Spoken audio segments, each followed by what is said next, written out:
Welcome back to yet another stream, my wonderful Tome Readers. As it's been for the last 2 weeks, it is going to be more Cosmic Wheel Sisterhood. Going to pop that content warning up for anyone who's missed it, previous streams, or perhaps this is the first time you're popping in. You don't have to worry about having missed too much. The more important details will come up during the story, but the broad scope of it is I am doing an evil run. I'm taking all the darkest choices, and this fun game where your choices are decided by your tarot cards, I've created a few that will reflect some of the darker options we can get. It's going to be very fun. Now I'm not making all the cards in my deck the absolute darkest they can be, but I've made sure they all have an element, so some of those options might actually open up to us. And due to the other options we have made, instead of drawing just one card at a time, we draw two, so we have a choice, which means we can actually always guarantee at least the darker of two options. What else? Oh, right. In exchange for this power, we've promised a few different things to this behemoth, which lore-wise is like something between a genie and a demon. Not to be confused with actual demons, which are a separate existence in this game. Also very evil. But yeah, we had to make a contract. Works like a wish, because these things are so powerful, they've survived longer than this iteration of the universe. But yeah, we made a deal, and for this power, as well as the ability to make more cards at will, we have offered up the one we love most in sacrifice, which he will not take until the end of the game, after all the things we have asked for have reached our grasp. But don't you worry, this is Darkest Timeline, so I'm also planning to rip him off at the end of the game as well. So we'll see how well that goes for us. What are the other major things? We have two big friends. Like, they are the closest. We knew them since before we were in exile. Currently we are at the end of our 200th year out of 1,000, because the freaking Coven leader was an asshole. But she's died. Now her position is open for election, and we're running for that election against our two friends, actually, as well as another. But I don't think we actually reached that point in the story here, so I'm going to leave the details on her up in the air until you guys get to see her proper. What other major details? Let's see. We've met a few of the friends of our friends, people they have met and helped raise in the years since our exile. One of them was Greeth, Dahlia's friend, and Greeth had a little bit of a problem. She also had summoned a behemoth at one point, but sadly, they had fused. And it was, kind of hard to hide the crime because of, like, half her face, which is, kind of funny, not gonna lie. But yeah, we did our best, and by our best, I mean we didn't try at all. This is the evil route. So we gave the bare minimum, and she failed. So that is going to be incredible when those moments come up later. Let's see, any other recurring... Oh, we did make a deal with one of Jasmine's friends, Jasmine being the other one of our friends. And Juuuust, if I'm remembering how to say the name without it right in front of me, gave us an item that lets us reset cards. And I did that off stream just so I could have more kind of like leeway, not holding up anyone from the story. Also, hello Barango, welcome back. But yeah, it's probably a good time. Anyone who's going to trickle in at the beginning, we have given them that time. So content warning, some of these are going to start coming up. In fact, one of the events that I know happens in every timeline is going to come up. Hints of suicide, but more importantly, the gender dysphoria, depression, and to some degree anxiety for this next guest.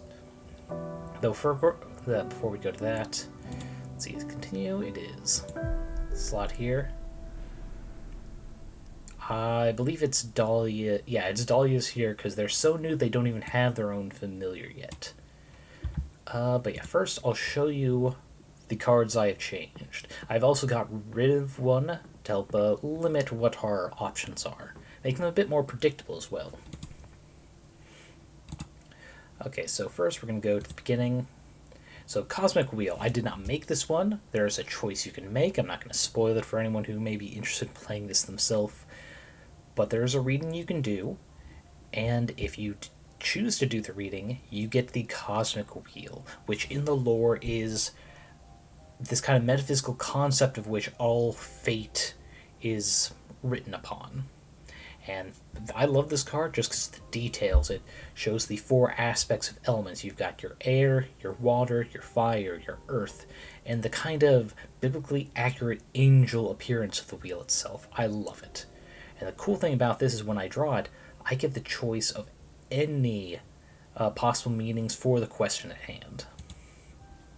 The Divine Build, which is a Ophanim specifically, thank you. I can never keep all the names straight. I just know what they are for angels, but thank you, Parango. But yeah, for the Divine Build, which was our 3rd card, chronologically in what we had made, we had to get rid of the first 2 to remake them.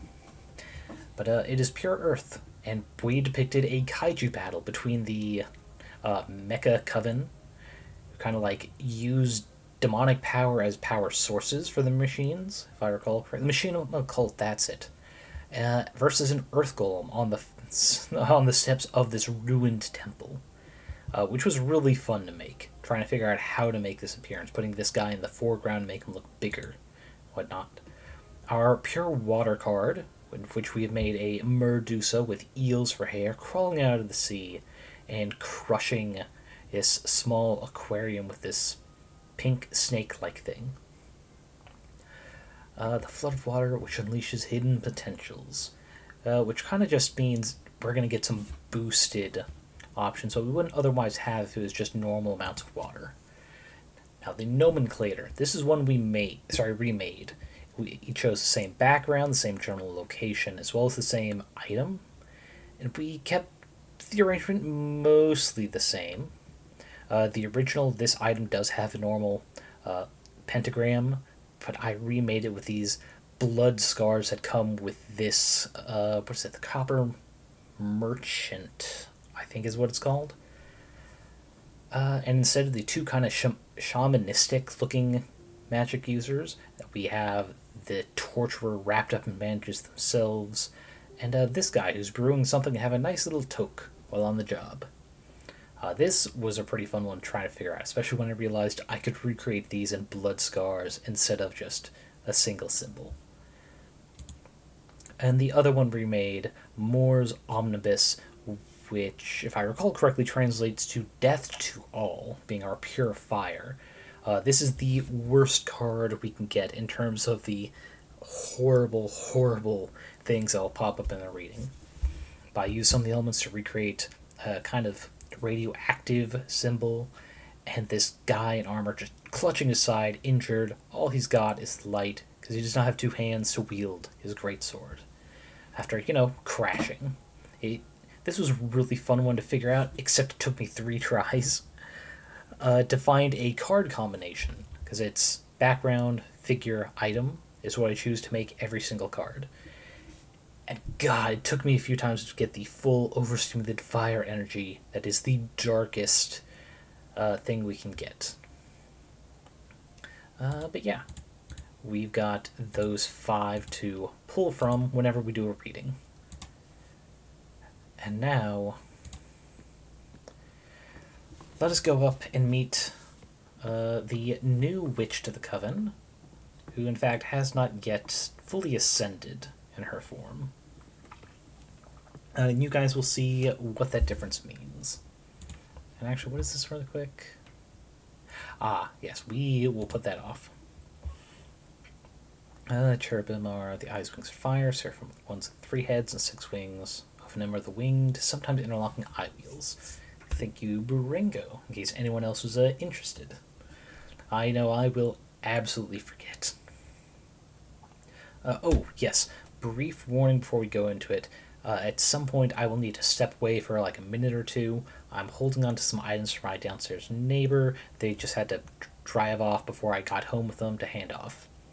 But it should be quick, and hopefully won't will interrupt the most important part. So yeah, let us see Dahlia's friend.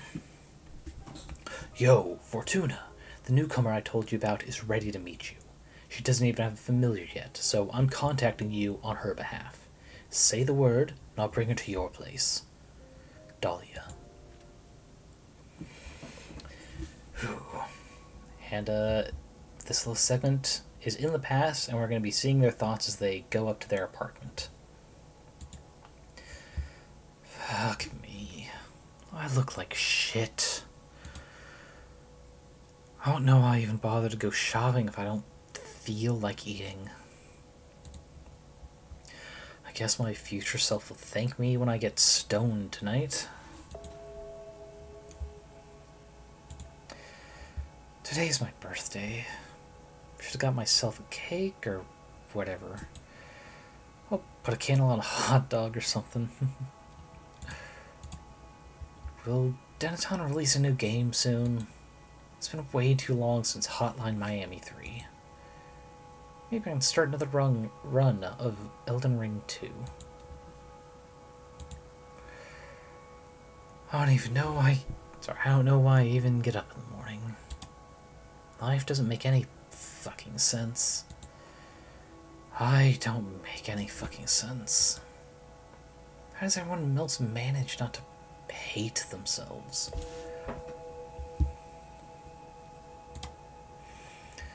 I wish I was brave enough to drop out of uni.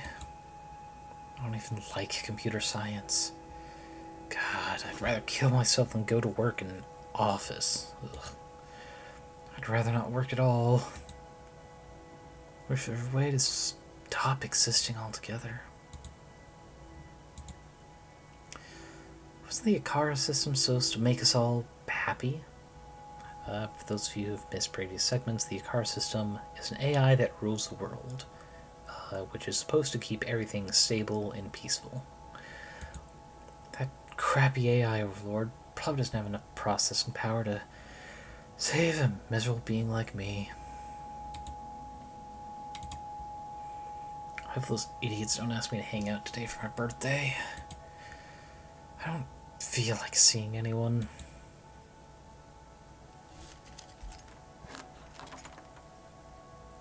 Fuck. I forgot the toilet paper. Surprise! Come on, guys. Happy birthday to you. Happy birthday to you. Happy birthday, dear dead name. Happy birthday to you. Yep. They either never told their friends their actual name because they couldn't trust them, or their friends are complete assholes. And honestly, I'm not sure which is sadder. Happy birthday. Don't we surprise you? Come on. Make a wish. I wish. Don't say it out loud or it won't come true. Okay. In that case. The implication that she wished to become a witch. Welcome. I'm Fortuna. Nice to meet you. What's your name? I don't know. Oh, that's fine. I guess you're still figuring things out. Yes. First I need to come to terms with being in outer space and having become a witch. That's right. You're a witch now, girl. How do you know I'm a woman? Only women can become witches, so there's no doubt about it. Everyone seems to be clearer than me on everything. I haven't even had the chance to get out of the closet to myself, but everyone here keeps addressing me as a woman. Oh, I'm sorry. Would you rather have me switch back to masculine pronouns? Hell no. I'm sorry. I'm just angry didn't all happen on my terms. Well, you have an eternity ahead of you to enjoy your true self. I guess I should be celebrating. But I can't still picture myself out of this ugly beard and hoodie. I believe I can help you with that, if you'd like. What do you have in mind? Some kind of glow up? You'll be the one doing the transition. I'll just offer some guidance. It's not very different from what all of us witches had to go through. None of us ascended in these cool robes and hats. I'm an engineer. I wouldn't even know where to begin with designing an outfit. It'll all come to you. Trust me. Shall we perform a rite? I did it for my sister once. You can just relax. This is a pretty cool moment in a witch's life. I'm in your hands. Whatever. First of all, I'm going to summon a Fatemancer's disc. Check on our chances of success for the ritual. Chances of success? Does this mean I can fail? Not really. It'll just mean you'll take more time to figure out your witch identity. But it'll come to you in time. Great. Just try to enjoy it. Sure. What do I have to do? There are many ways to go about this. My favorite one is by making some tea. I'm going to interview you to try and find some elements that are fundamental to your essence. Then we'll pour them into this teapot and brew a cathartic infusion. This sounds so surreal. But sure, I'm game. It can be pretty delicious. A good friend of mine taught me this method, and now I wouldn't go about it in any other way. I'm kind of envious, since this is something a witch can only taste before transitioning. Are you ready? Of course. Interview the shit out of me. Alright, so, the way we're going to do this interview, this wonderful little ball of pre-transition woman is going to be our Dark Apprentice. The rule of two, as it applies to Sith, we are going to raise them into a copy of us to help further our ambitions. This is the evil one, after all. So let's start with tell me about yourself. This person is going to be one we are the kindest to, hilariously enough. What to say about myself? What do you like to do? A bit of your background. Whatever you think is essential to your being. When I was about 10 years old, I saw a boar trample a friend to death during a school trip. That is oddly specific. It's the first thing that came to mind. I find myself thinking about it too often whenever my mind's idle. Of course, let it flow. I like electronic music, video games, spicy food, Western movies, and gardening. Oh, gardening can be a great asset for a witch. Well, I mostly grew marijuana and chili peppers. Is there pot and space? There is everything in the universe. But recreationally speaking, there's way better stuff than you can get a hold of now. Being a witch and all. Nice. I could do with some of that.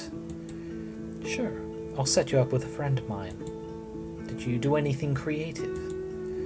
Not really. Maybe cooking? I love cooking, but too often I find myself too depressed to cook anything at all. Well, you have all the time in the world now. Sure. So, did you find anything useful?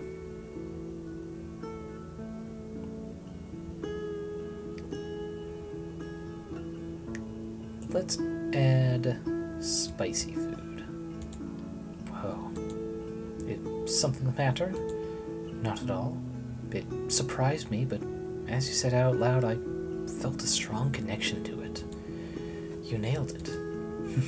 Great. Now, question 2. Yeah, spicy food, tasty and good for potions. Unless the person doesn't like spiciness, but they're bland. What would you dream of doing as a witch? I don't know. What does a witch typically do? Eat children and curse towns? No. Well, not typically. You can do whatever you want. Some of us take care of magical gardens, some others craft daggers, still others organize cosmic orgies. Myself, I dabble in divination. I don't know. I just want to have fun. Make some true friendships, visit different places. I felt trapped for too long in my apartment. I want to be free. You can do all of that outside your occupation. Any crafts you may be interested in? I don't know. I was preparing myself to become a computer engineer. I also enjoy growing stuff, so making potions? Or maybe an explorer. Any excuse to visit lots of cool places. I see. What adds your vocation?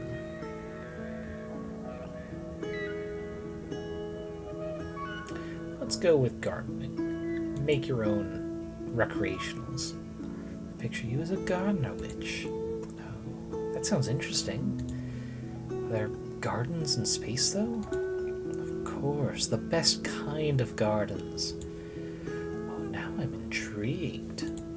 I'd very much like to tamper with some magical growth arts. I can put you in contact with a great mentor in that regard. Yes, please, sign me up. Perfect. Question number 3. What would your ideal aesthetic be? And who's messaging me right now? Come on. Okay, now I'm bored. Ugh. I don't have a single clue. Definitely not this. Use your instincts. Pour out any keywords that may come to mind. I don't know. What would be the opposite of this? I'm too embarrassed to say anything out loud, to be honest. I'm not comfortable speaking so openly about how I'd like to look. Take your time. Something flashy? Sexy?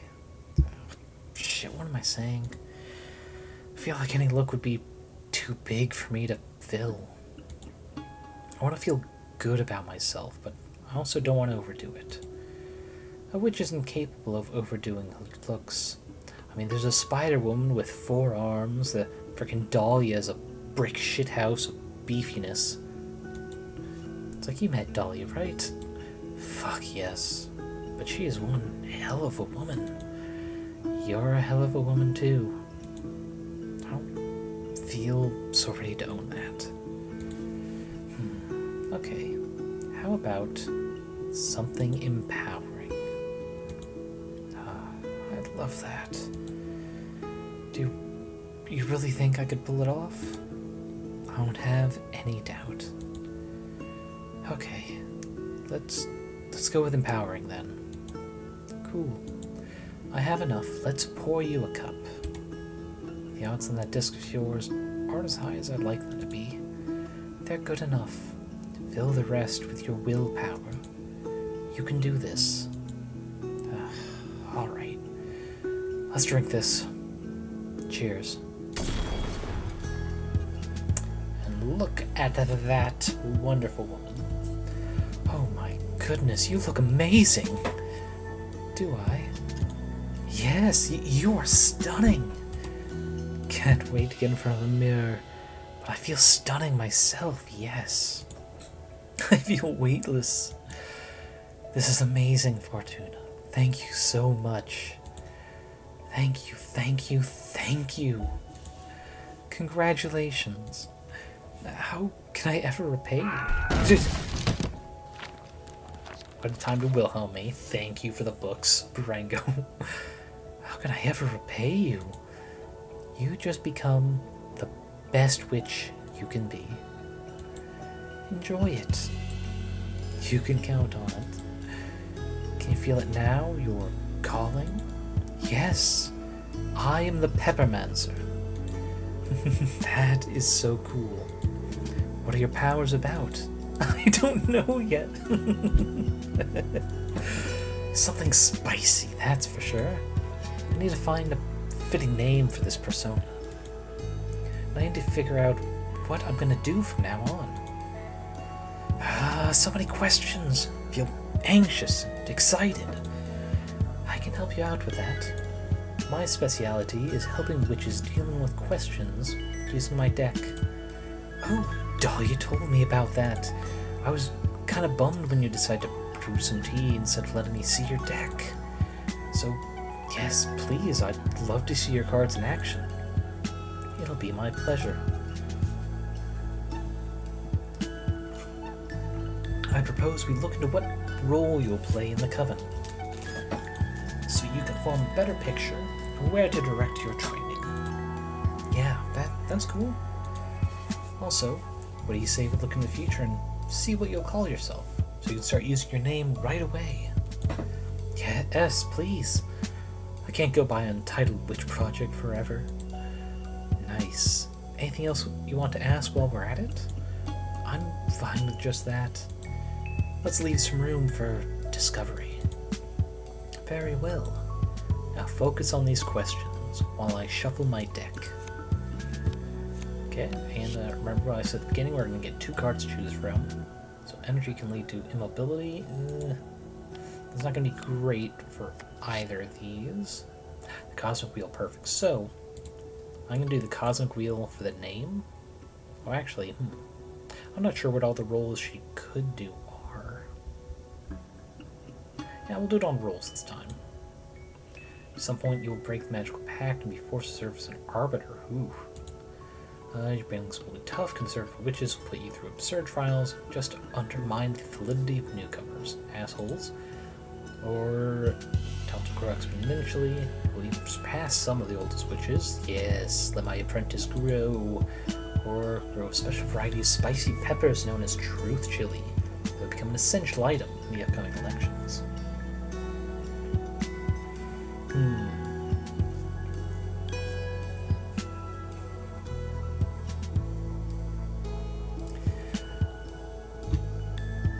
As interesting as this will affect everything else, I'm going to go with letting her get stronger and stronger than even some of the oldest witches. Your talents will grow exponentially in a very short amount of time. You will even get to surpass some of my oldest witches. Alright, straight to the top. What's the matter? That's good, isn't it? Yes, of course it's good. But I'm a bit worried about how some witches react towards your meteoric ascension. Why is that? Jealousy is a widespread disease among witches. Actually, one second. I want to get a nice pic of our Peppermancer friend while the text box is not in front of her. Nice. Some of us will be extremely happy to see you thrive, but I can picture a great number of witches getting salty about it. Whatever. Haters gonna hate. The thing is that in a community as intimate as ours, the hate from the haters can become a considerable nuisance. If this is something I should be worried about, can't we look at it with another card? Absolutely. We'll look into how the Coven is going to react. Nice, thank you. Alright, so water or air? Well, here we go. Unleash hidden potentials with the love letter. Ooh, or get our first use of the nomenclator. No, I am going to be nicer. She is my apprentice, my evil apprentice. She shall surpass me one day. Actually, I think the nomenclator, because they're both good. Because this all, let's see, all air increases luck, so it'll be better reactions. But also with the Super Arcana, I'll get more options total. Meanwhile, this is just unleashing hidden possibilities. So I think we'll do this. Oh, and there's only one possible option. I see. Your rapt ascension will harvest much resentment from the weak and the sour. unfortunate. But I mean, with as much luck from that, that probably means other choices I made limited what could happen, which is a shame. Okay, your rapid ascension will harvest much resentment from the weak and the sour. Ah, shit. Why does there always have to be people like that? I guess not even witches can escape the curse of emotion. I'll just stick to what I've always done. Surround myself with people who love me. Fuck the rest. Not literally. Sounds like a plan.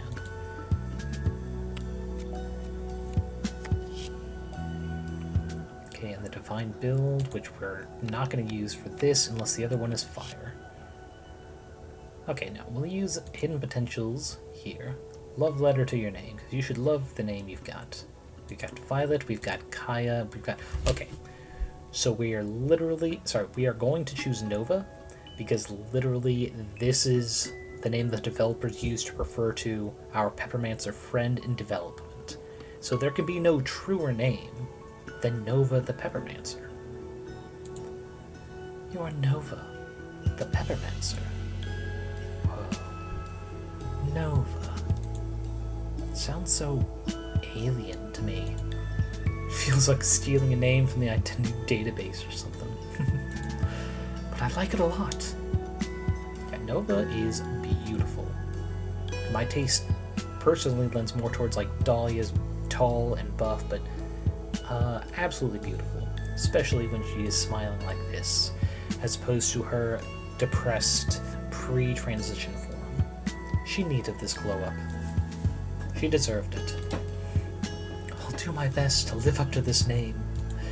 Thank you so much, Fortuna. You're welcome, Nova. That's a wrap. How did you like my divination? Super cool. You've got a great talent. Although I'm not sure if I'll resort to it again anytime soon. There's something dreadful in becoming aware of fate's existence and knowing you can't escape it. Not that you're to blame, don't get me wrong. Yeah, it could cause that effect. I'm sure I'd lose it if I had a talent like yours. So tempting and so scary at the same time. I'll stick to the peppermancy. It can be maddening at times, yes. What are you planning to do now? Dahlia wanted to introduce me to more people, and now I feel ready for it, thanks to you. Happy to hear that. Please, come and visit me anytime. I will. Goodbye. Oh, and she flies off with a flaming skirt. Beautiful. Alright, now time for a little bit of sad news from our favorite arbiter, Thea. Dear Fortuna, I'm sorry to only contact you as the harbinger of bad news, but I need to meet you to pass on a message from your friend, Greeth. Yours faithfully, Thea.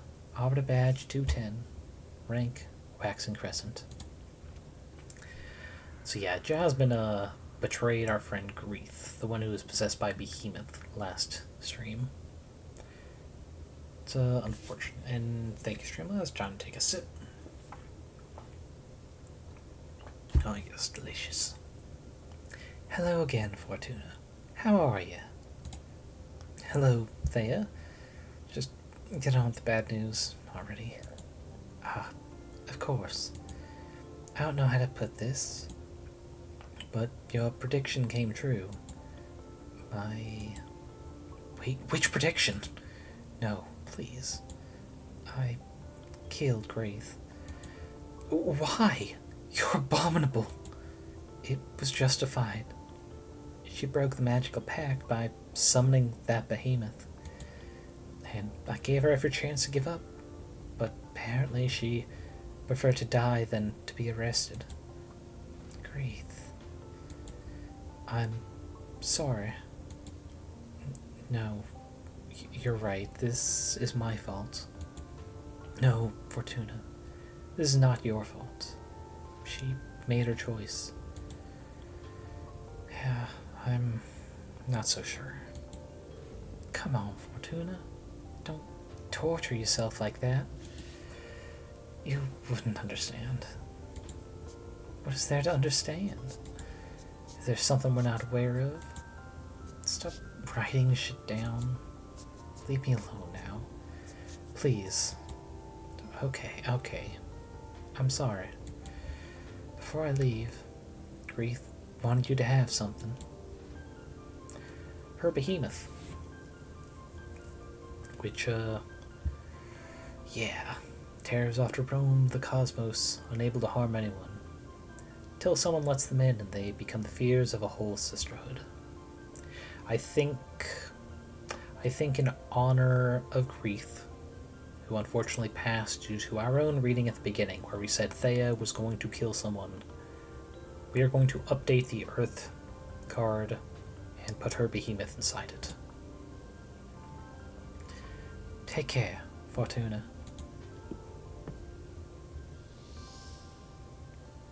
Alright, so that means we need to dispel this one. Thing is, I can't remember if that behemoth is going to replace the cult card or the Iron Golem. So this is going to be interesting to see which it has to replace. I'm hoping it doesn't have to replace the Iron Golem, or else I'm going to have no figures that I can really see from the back. Okay, Divine Build is gone. Let us rebuild it. So, let's see, it's the Moonstone. Ah, there it is. Moonstone Temple. Grief. Okay, sweet. So it's the Mission of the Cult. And Iron Golem is back. Yes, perfect. So we still have our immovability.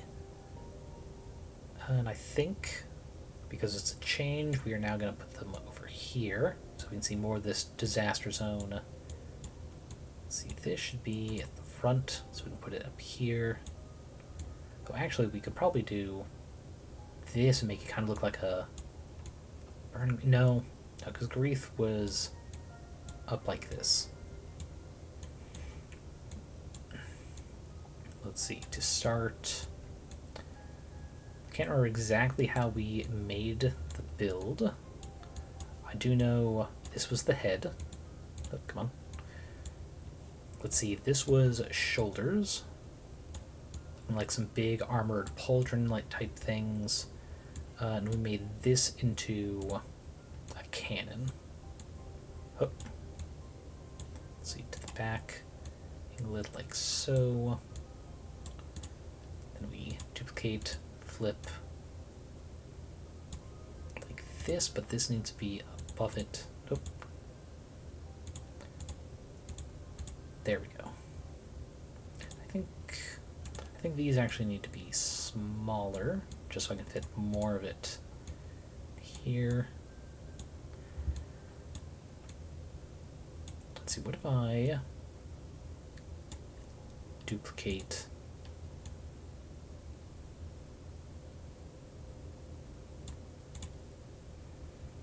let's see, I think I need to move those both to top. I need to do something back here. I think I use these. Kind of make a pseudo shoulder blade looking things. Oh, and that sounds like my neighbor, so I might have to step away for just a second to hand off that item.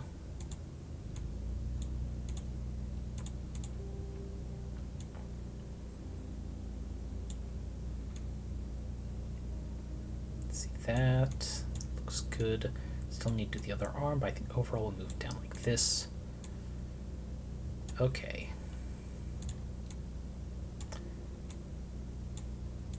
This arm, let's see. We do this so we keep the kind of like a, what is it, perspective of looking like that's the arm, and then there's elbow going to there. Last time we gave him a claw. I think this time instead, let's see. This time we'll just go big ass spike. Looks like the shot will hit the door frame.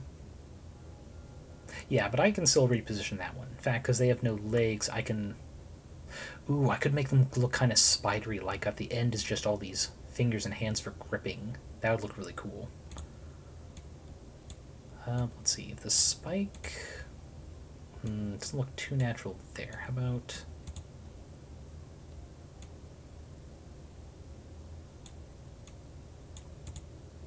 There we go. That has the color blending a lot better. I think we did that one last time, so we'll do this one here. There we got the shot. It needs to be at the very top. Oh wait, I'll have to redo it anyway. A bayonet? Nah, that looked kind of weird with a big cannon, you know? Oh wait. But I could have it shoot spikes. In which case, I could probably make this look like a... I could probably maneuver them some to look like a giant boulder fist. But yeah, I think with that, it'd be good. Though we'll need to move this down so we have more room for the shot. Let's see. So to have this mesh with the hand, not that color. We need... Yeah, it'll have to be that color. Arrange like that. Duplicate, flip.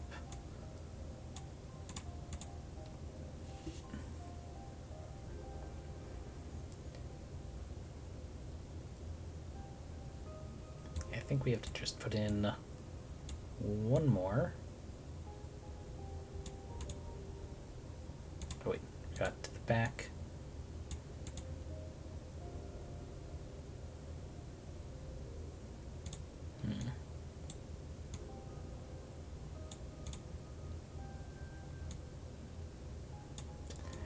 It's not going to be perfect, sadly. But what if we do another flip? Do that, duplicate, flip. Put it here, then to the back. It looks a bit more natural, I suppose.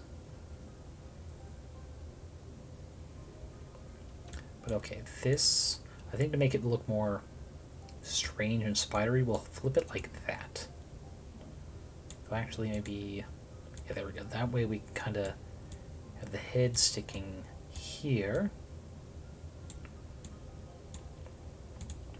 And we'll put that in position later. I just don't want it in the way for if we have to like mass hit this. Let's see.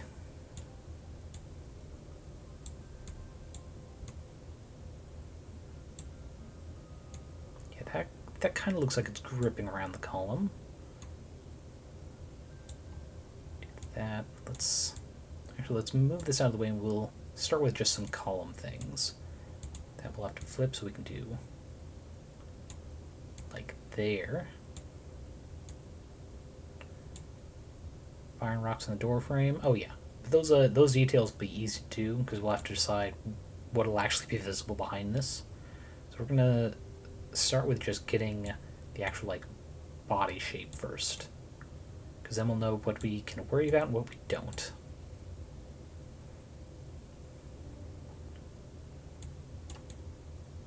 Oop, to the front. Let's see. Do it like that, it'll still be kind of visible. I think we just make it smaller. Yeah, that'll work.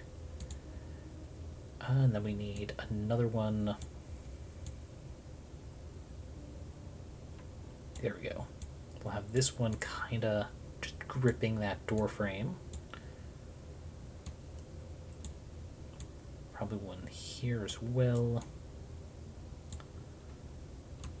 This will probably need... Let's see. That. Okay. Let's see, if we put this here, we'll need another segment on these two, and I think we'll do something strange with an odd number of arms.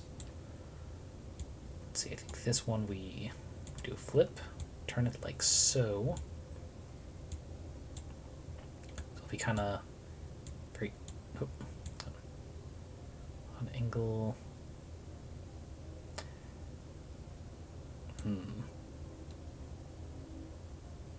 It's really not working out. What about if we move this up to that door frame?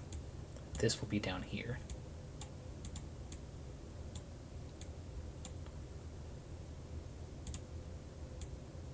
There we go. That hand position looks good. This one.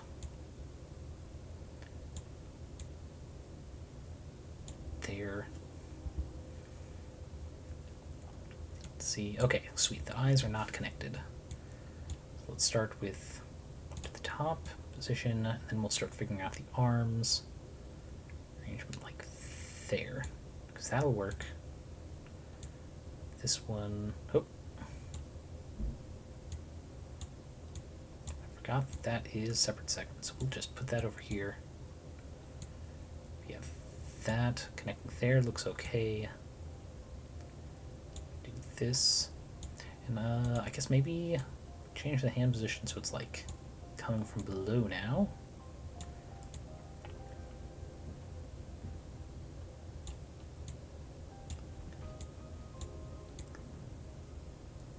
Actually, let's flip this.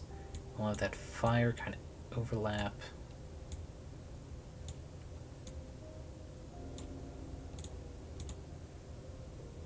There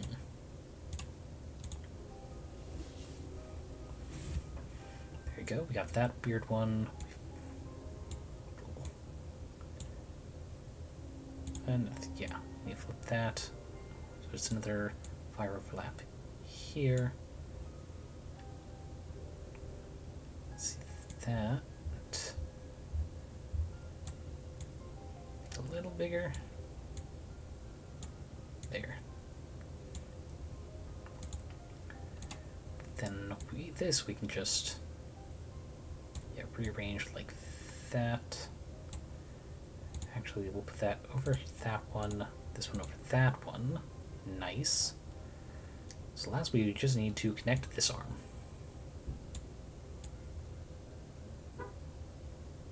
Is going to be a little wonky.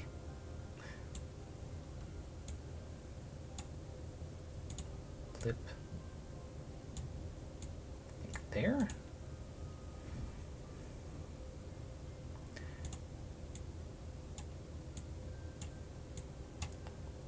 Let's move it like that. Then I think instead of making that look like it's gripping the pillar, let's actually twist it a bit, put it over that limb. Actually, no. We'll do fire first.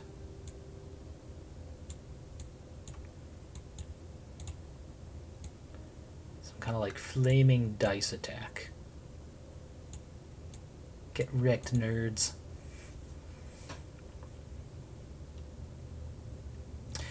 No, it doesn't stand out too much. How about one of these, but small, like they're enchanting the rock. Oh. There we go. Sounds out a little bit better. We'll just make this fire larger. There. All that's necessary is getting that lined up, I suppose a little smaller. Go. We got more perspective tricks there. We'll also need to twist that for the angle. A bit more. Perfect. I think we're going to do vertical eyes on this. To really just help sell how alien the shape of the behemoth is. Oh, did not mean to do that. You know, one being a little bit bigger than the other actually looks good. So we've got this kind of like weird fire demon going on. I think we just need to put one of these right here to help with the overlap. So we just spam the down. There we go.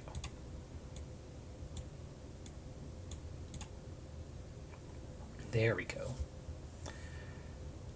All right, and then let's see. Oh, that makes the arm look a little better. You said fire, which will flip so it doesn't look quite the same as that.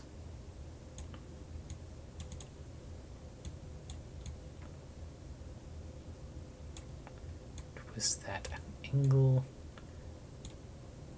Back.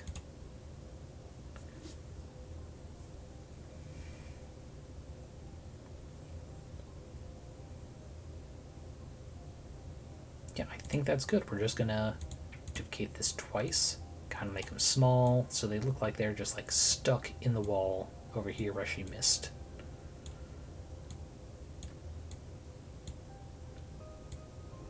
Nope, not that. Giving kind of the implication that it's like a multi-shot weapon. That spot doesn't really work.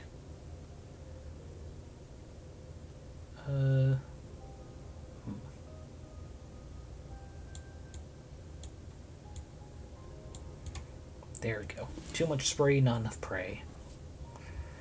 But alright. You're locked in immobility. So much earth. Look at all that. Ecclesia... What? Okay, I'm going to look that up real quick, because I'm curious about what that word means. Okay. E-C-C-I-S-I... Yeah, there we go. Fear of churches. Interesting. Very interesting. I mean, it makes sense for Behemoth having a fear of churches, but for a kaiju battle scene like we have done, it's an interesting choice. Easy. But there we go. The Moonstone Temple is a gateway to illumination, turning angst into fuel.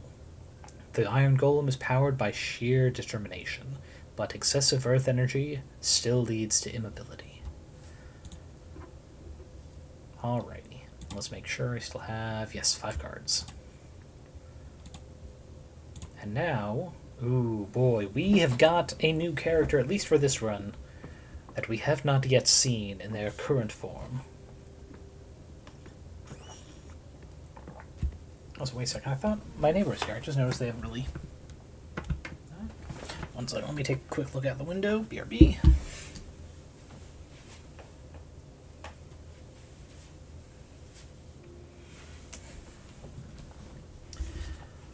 Okay, before this meeting, I'm just gonna quick go to the BRB screen and just see if I can't quickly hand this off. So 1 sec. Alrighty, I am all back. Here we are, mainstream. Whew. Yeah, sorry about that. Took them a bit to get to the door. But we shall continue. And actually, music sounds a little quiet.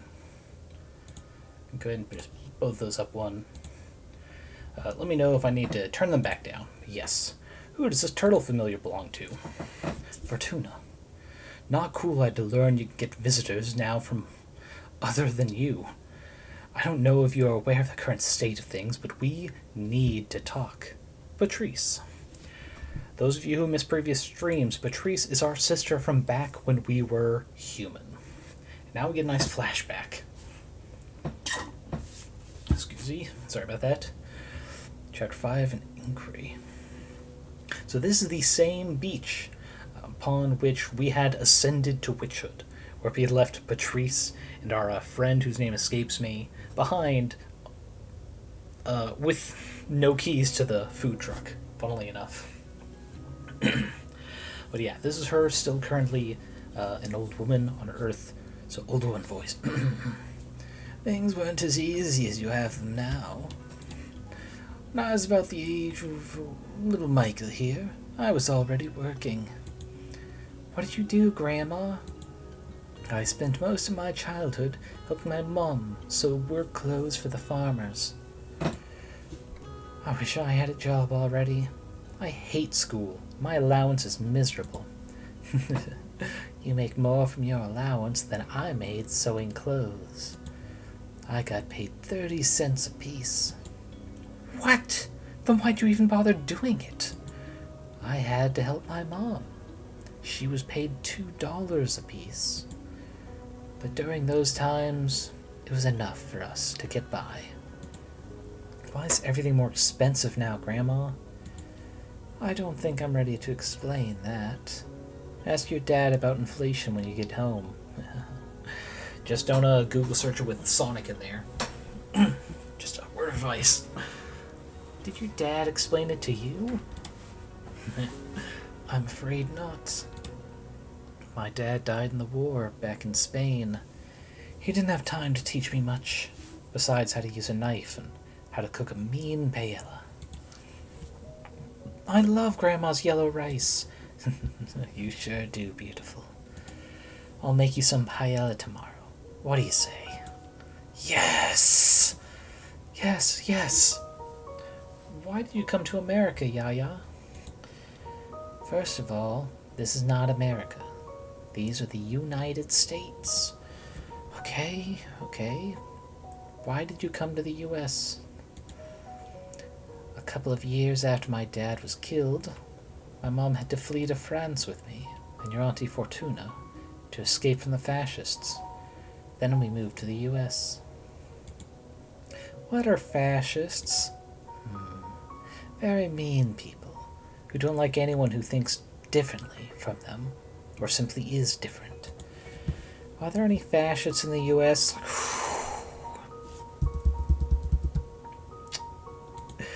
Too many, I'd say. Oh no. What are we gonna do, Grandma? Don't worry about it. I'll protect you all. Yeah. Tell us more stories about Aunt Fortuna. You know, this is the perfect place for it. So it was on this very beach I saw your aunt for the last time. It was here where she died? I've told you 1,000 times. Your Aunt Fortuna didn't die. She went to live in the stars. Come on, Yaya. I'm old enough already. But it is true. We drove here on a beautiful summer night. Just the two of us and our friend Ava. Oh, I was regaling the tale of a 5-minute, well, I'll tell you that story when we're older. I love Ava. She gives me candy. Yes, Ava's always been a sweetheart. Fortuna made a delicious pizza. We opened a nice bottle of grape juice. Wine. Yes, wine, Maria Fortuna. I want wine. That night, there was this beautiful meteor shower. So the three of us made a wish. I asked for my sister to be happy. She wasn't happy? She had a good life here, but she needed more. Your auntie is magical. She's always had special powers. But this world wasn't ready for all she had to give. Out of the blue, she said, I want to be a witch.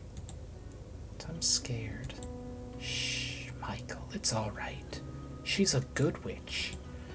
Then she got up and started walking towards the sea.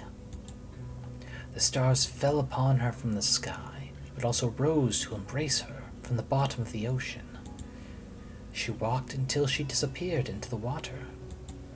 She drowned then. No, she went to live in the stars. Don't make me repeat myself. Her body was never found, so she didn't drown. She's in a magical place now, watching over us. Why doesn't she come visit us? That I don't know, sweetheart.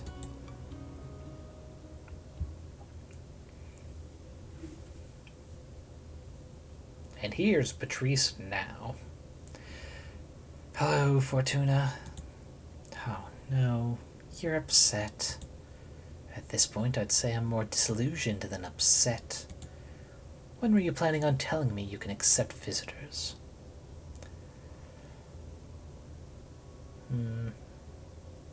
Yeah, I can be a little mean. I didn't know I had to report my every movement to you. Oh, don't worry. You've made that clear numerous times, through multiple existences. What do I need to do for you to let your big sister in? Have I ever failed you? Patrice, come on. I've explained this to you too many times already. You are in. It's just, I don't like to be saved. And you're always too quick to make my own problems your own. I want you to be my friend, not my mom. Although not even our mom intruded as much as you do. Oh, I know. Who do you think changed your diapers and took you to school? It's not this again.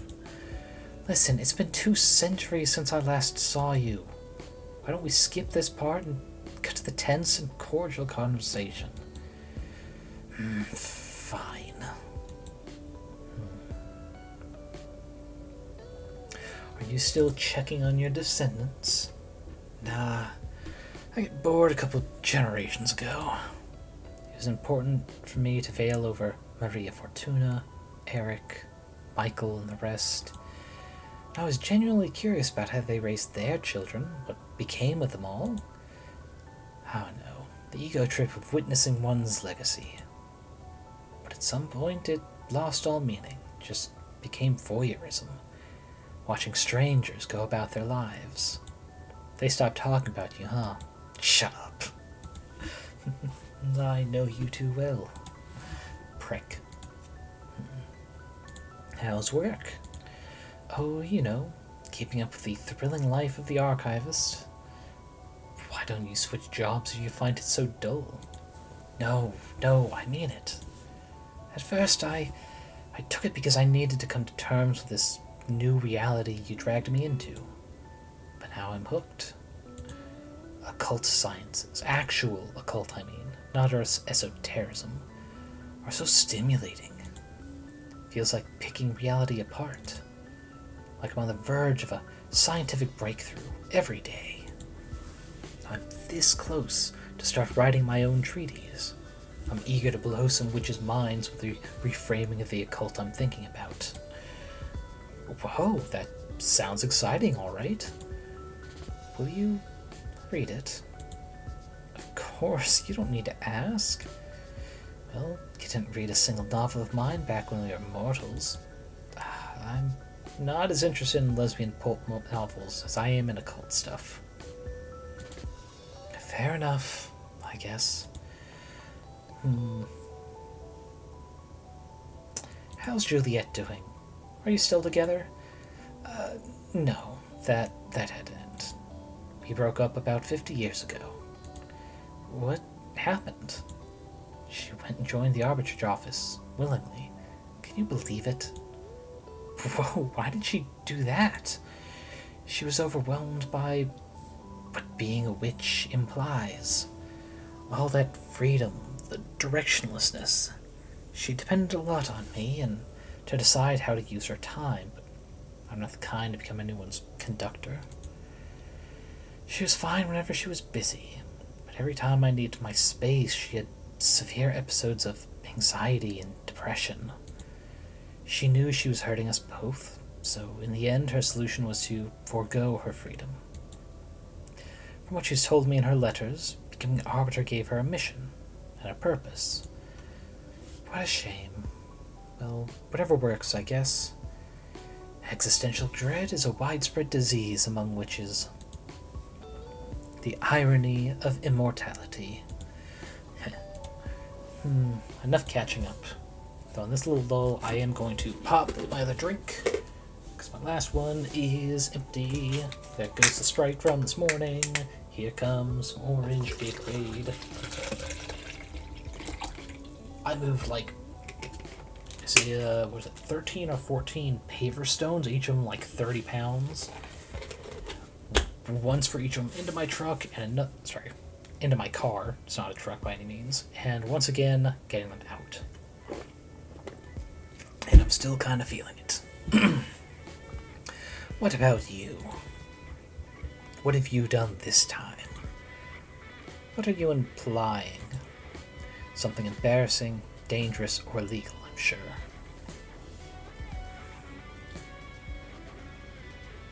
Do I want to string her along? Do I want to not say anything?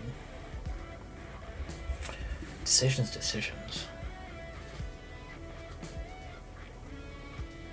I know I've got a few chances to reveal or go against it, but I'll say no for now. An arbiter revised my sentence. That's all. Bullshit. You can't lie to me. I know something's off, because otherwise I wouldn't have had to find out for myself that you regained visitation privileges. And what's more, that you have a brand new tarot. It's not tarot. Even worse. What have you done? There must be a reason you want me out of your hair. Okay, you're right. But I'm not telling you.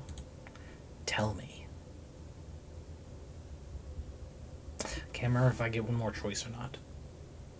So, anyone in chat who wants to put in their 2 cents on this, do you think I should reveal that I made a deal with the closest thing to the devil in the Witchverse? Or should I keep it my own dirty little secret from the most likely person to be the loved one sacrificed at the end of it all?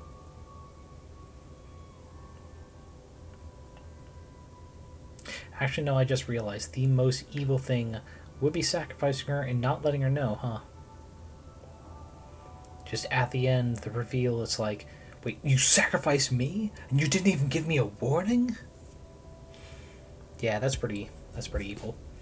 We're gonna go with, no. Why?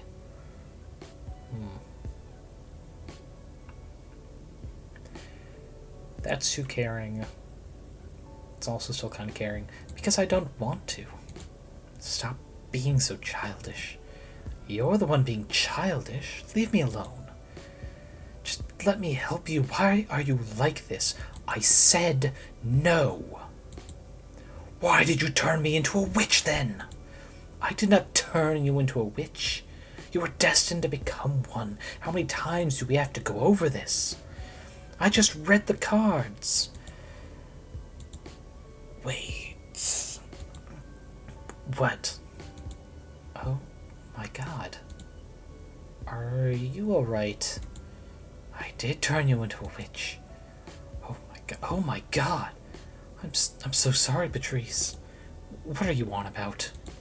What? You're sorry now? What is going on? Oh shit, you're bone cancer. Oh shit. Oh my fucking life. Fortuna? Easy.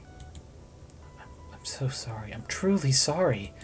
I recently learned something about my divination that, well, it changes everything. Literally. What is going on? I'm not a reader. I'm a writer, like you, but more important. What the hell does that mean? Idana's corpse visited me recently. She told me why she sent me into exile, why she took away my deck. I'm not seeing the future. I'm deciding it. Forging what's ahead. I killed you. Whoa. Slow down. First of all, we were kids. You're not responsible for my fate, no matter the forces behind it. I gave you fucking cancer. Hey, shut it. I had a great life. If not for cancer, it would have been a truck or the aftermath of all the drugs I did. I do not hold you accountable for any of that. Still, I'm so sorry. And then, you're right. You've always been right. I turned you into a witch. I couldn't bear you dying, and I dragged your soul into space. Well, I do hold you accountable for that. Not that I hate it, being a witch. It beats eternal slumber. However, I think you owe me. You must let me in. You wanted me back in your life so bad, you pulled me out of death's embrace. Now own it. This is too much, Patrice. I don't want to read the cards anymore. The responsibility is overwhelming.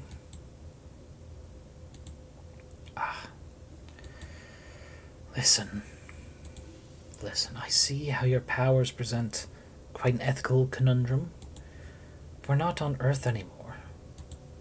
I haven't met a single witch that isn't fucking overpowered and exploiting her abilities to satisfy her ambitions. You're like a super witch, so what? Use your powers to do good or whatever. don't know, Patrice.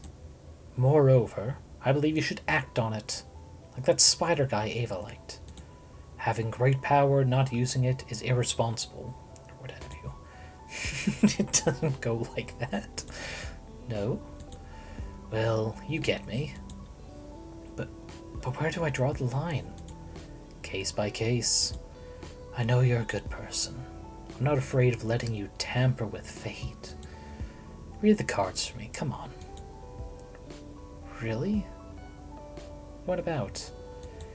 Read into my end. What? No! Come on. We all have an expiry date. Even witches. Write me a beautiful death. Patrice. You know, being aware of how I was meant to die gave me superpowers back when I was mortal. It is weird, but I miss that powerful dread.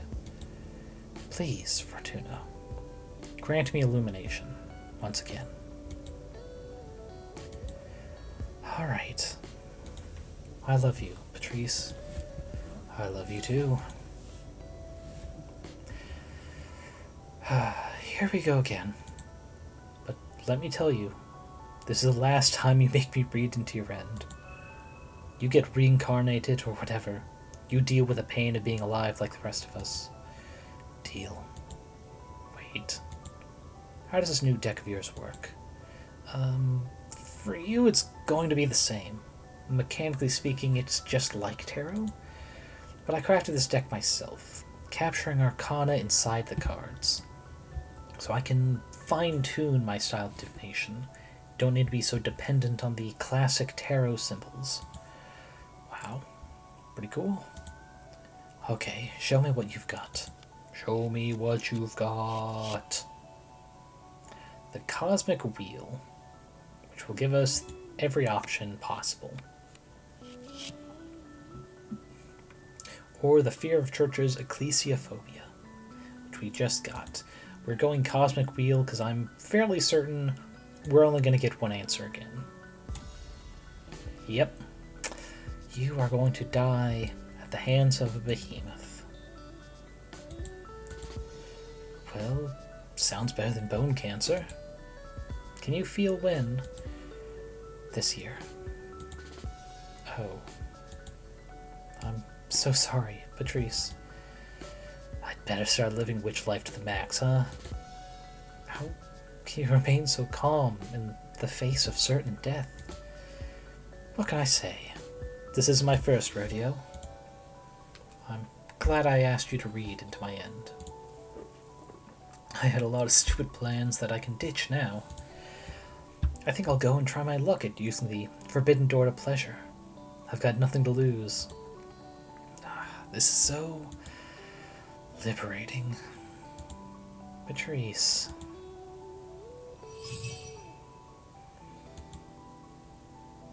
I've never met a behemoth. I wonder what they're like. Is there something you're not telling me?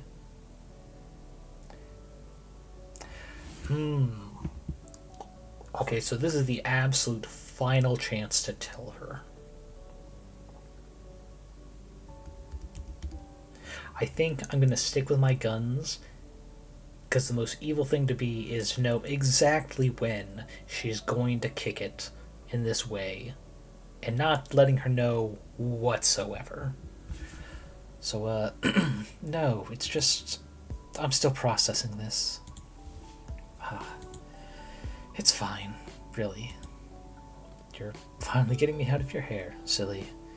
Chin up. 3 centuries started to feel like too much anyway. I feel beyond ancient at this point. Patrice. Enough with lamentation. Let's enjoy ourselves while I'm here. That's my wish. Okay? Fine. Fine. What do you want to do? I want you to run for leader. What? No! I'm deadly serious. When I learned that Anna died and the Coven needed a new leader, I automatically thought of you. Your divination makes you the perfect candidate. That's why it pissed me off extra to discover that you receive visitors this late. We've already lost a lot of time we could have put into preparing your campaign. I'm sorry about that, but anyway.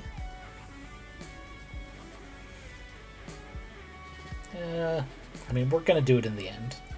Dahlia and Jasmine are already running, so they call dibs on the seat or what? Things will get too tense if I decide to run now. They'll have to deal with it. For God's sake, we're all centuries old. I'd expect, demand, a certain degree of maturity from all of us. You have exactly the same right to run for leader. You know what? I've been thinking that I'd make a better leader myself. But I didn't think I could pull it off from exile.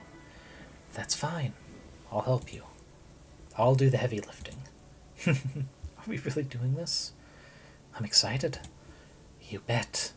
The universe better be ready for this pair of mean sisters. Let's do this. First order of business is to define a program. I'm going to do some scouting. I'll come back with a picture of the current political landscape. Then we can decide where we stand on the hottest topics. Okay. This is all moving so fast. Don't worry. I'll make it easy for you. See you in a bit. Get your deck in order, relax a bit. We'll set everything in motion when I come back. Cool. See you later. Oh boy, she's gonna die. We've confirmed it with the deck. She doesn't get to know. This is gonna be interesting. What a bossy sister. Tell me about it. The air seal didn't seem to make a dent on her. I'm a bit disappointed in my magic. We've come a long way. There's no magic in the universe that's going to make my sister afraid of me. I'm beginning to think I sided with the wrong sister. Shut up. So, shit is getting real. Are you excited? As a matter of fact, I am. I never would have guessed I'd end up tangled in politics. But I'll use this opportunity to stop complaining and start doing. You're about to become someone's Adana, aren't you? I want to think that I'll handle things with justice. But yeah, you never know who you're about to piss off. Okay then, what do you need me to do? What do you mean? Hey, Brango, welcome back. For example, do you want me to deliver a letter to summon Dahlia and Jasmine to let them hear about your final stance? No, game's on. Better to catch them off balance. Oh, damn. You're more ready for politics than I thought. That's harsh, but it's the attitude of a winner, all right. I respect Dahlia and Jasmine enough to know that I have to employ every resource at hand to defeat them. That's all. Suit yourself. You know, it's a pity you wouldn't tell Patrice about my existence. I believe we could have formed a pretty good team. Patrice has got enough on her plate. I know she'd do anything for me, but I don't want to put unnecessary burdens on her. You've been doing great so far. Just keep doing what you've been doing. Oh yeah? And what's that? Acting as comic relief. We do make for a great couple of clowns, don't we?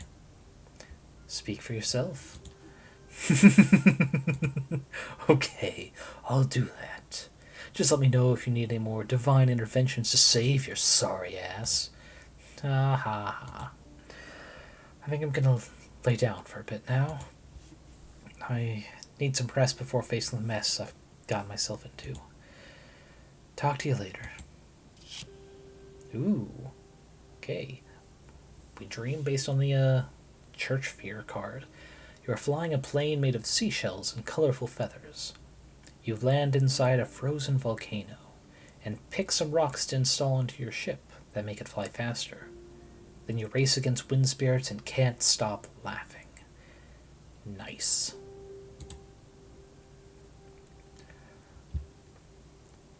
Okay. Patrice is coming back. Fortuna, everything is set to go. Get your shit in order because it's about to get real. Let me know when you're ready and we'll review the program and campaign plan. What's she flying on? I can't really tell. Oh, her walking stick, which is interesting. I also like how she has a leg brace. Despite, being a witch, and she could have imagined herself without it, as we saw with the Peppermancer, Nova. Alright. How are you? Yeah. Excited. Eager to start. Good. Hold on to that fuel. Did you meet with Dahlia and Jasmine? No. How come? I wanted to catch them off balance. Oh, didn't think you had it in you. But that's good news for the race, I guess. Okay, allow me to give you a rundown of what's ahead. We have to define a program and a plan. First, we'll analyze our opponents, and I'll interview you to see where we stand on the main issues. Then we'll sketch and review a program. Once we get to something solid, we'll form a team and schedule some campaign actions to get the ball rolling. The date for the election Congress hasn't been decided yet, but we're against the clock as of now. All clear? Yes. Good. First of all, did someone tell you about the 5 pillars of the covens? Judgment, law enforcement, forbidden arts, mortal affairs, and witch duties. I don't know what you're talking about. Really? Yes, I'm sorry. Okay, well, here we go. There are 5 key directives that keep our coven's cogs churning.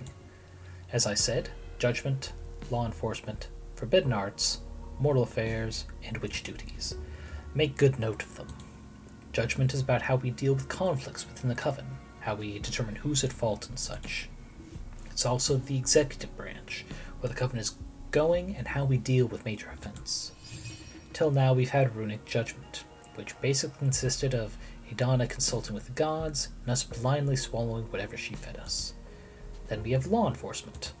That's how the coven punishes anyone who did something wrong or forbidden, as determined by judgment. Right now, as you're well aware, we send infractors into exile for a variable amount of time depending on the severity of their actions. Can our slogan be, "Fuck you, exile"? Very punk. It may work. Next is forbidden arts. That's how we deal with perilous magic and knowledge, such as summoning behemoths, necromancy, etc. The current directive is that when the coven determines that something could put our community at risk, we ban it. Then there's mortal affairs. That's how we deal with humans and, as traditionally put, other lesser beings. Lesser beings as in animals or any life form that doesn't have access to magic, actually. Fuck that term, by the way. Idana determined that mortals should be exploited and manipulated at witches' convenience. Did you know that Idana wanted to cause World War III on Earth? What? Why? To harvest energy from mortals. I almost got it started myself, but anyway. Fucking bastard. We still have a celebration pending her send-off to hell. You bet. Last but not least, there are the witch duties. That defines what obligations members have to the coven. Right now, we have those obnoxious quarterly controls Idana imposed on us to check our progress. You skip them thanks to exile, but damn if they haven't been a pain in the ass. Also, should a witch fail to deliver, they'll eventually lose their membership. Imagine the strain that's put on many of our sisters. I would have gladly done my homework in exchange for freedom, though. I know, but still. Luckily, the controls are suspended until after the elections. Many of us are hoping they will be cancelled forever. Nice. That's all 5 of them, right? Yes. But for these elections, there's an additional critical point to the race. What to do with Idana's corpse. Oh, right. The coven is divided between devouring her, making the 100 members that we are right now more powerful, or scattering her remains throughout the cosmos, so more witches can ascend, making the coven more diverse. What's your stance on that? I don't have a strong opinion on it. Fine with either becoming more powerful or welcoming more witches. But make no mistake, it's one of the hottest topics in these elections, so whatever you choose, be ready for a storm. Understood. Internalize these issues. Take your time. Let me know when you're ready to continue. Done? Done. Good. Let's start dissecting our rivals then. Who do you want to start with? One sec. Gonna leave this up to her. You choose. Alright, Dahlia then. Dahlia's not from Earth. On our home planet, politics have evolved and twisted more than anywhere else in the explored universe. She comes from the demonic Desertlands, where matriarchy-based warlordism and chieftainship are the primary form of organization, even nowadays. I'm not saying to underestimate her, but we can expect her to not be well prepared to navigate the intricacies of a political campaign. On the other hand, Dahlia's politics seem to be very different from her homeworld's. From what I've gathered, her focus seems to be collectivizing the Coven's duties and responsibilities, distributing the Coven's power horizontally. Level the playing field is practically her slogan. Whoa, how'd you manage to get all that info in so little time? I'm an archivist, and all of this is public domain. No sweat. Now focus. Her program to achieve this is judgment by referendum. Dahlia argues that in a community this compact, we should have to account for every member's input, regardless of their background or preparation. Enforcement. None whatsoever. She believes in amicable resolution. And should dialogue fail, she wants to leave the matter in the hands of the arbitrage office. Her point being that we don't need to police ourselves when we already have the magical pact. Forbidden arts. Allow free access to any kind of magic, controlling them through education, not banning. Mortal affairs. Cut all ties with mortals. Dahlia believes we're too privileged to be messing with people's lives. She thinks we should leave them be and focus on the cosmic and the magical.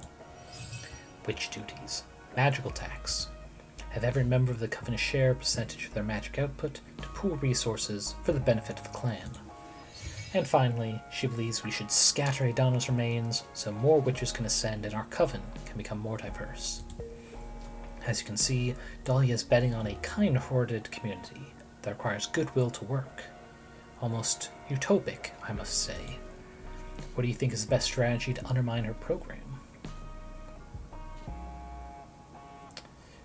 Let's see. Expose her naivete. Faith and goodwill is ridiculous. Good one. The ideal community she wants to paint a picture of isn't a reality. We'll focus on conveying that to the rest of the Coven. Okay, now, let's capitalize on your intimate knowledge about your rival. What would you say is Dahlia's strongest point?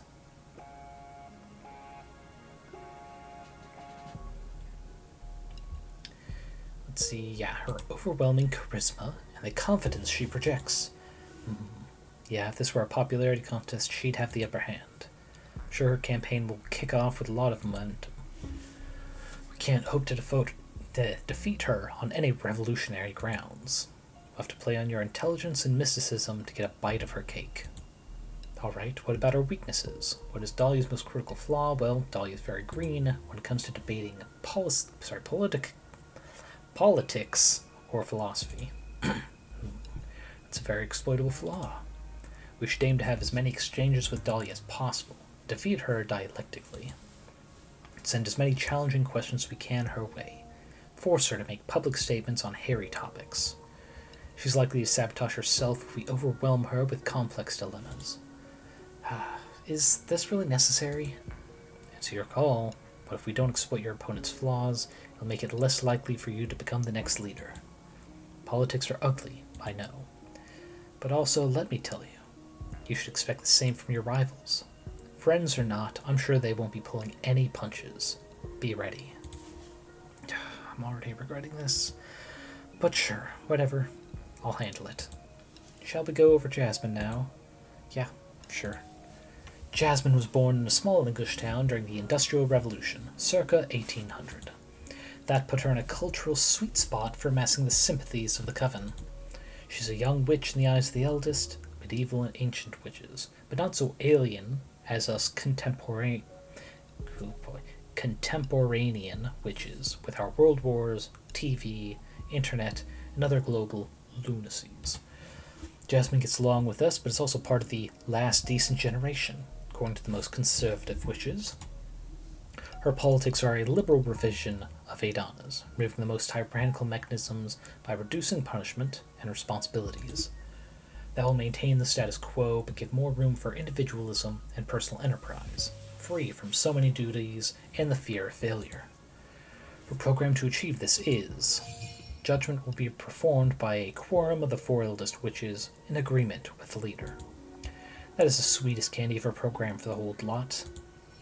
Enforcement will work with a system of strikes. She hasn't specified how many yet, but should a witch accumulate enough warnings, she'll be expelled from the coven. Way less radical in exile, and the worst case scenario is the freedom to start anew elsewhere. Regarding forbidden arts, she won't change a thing.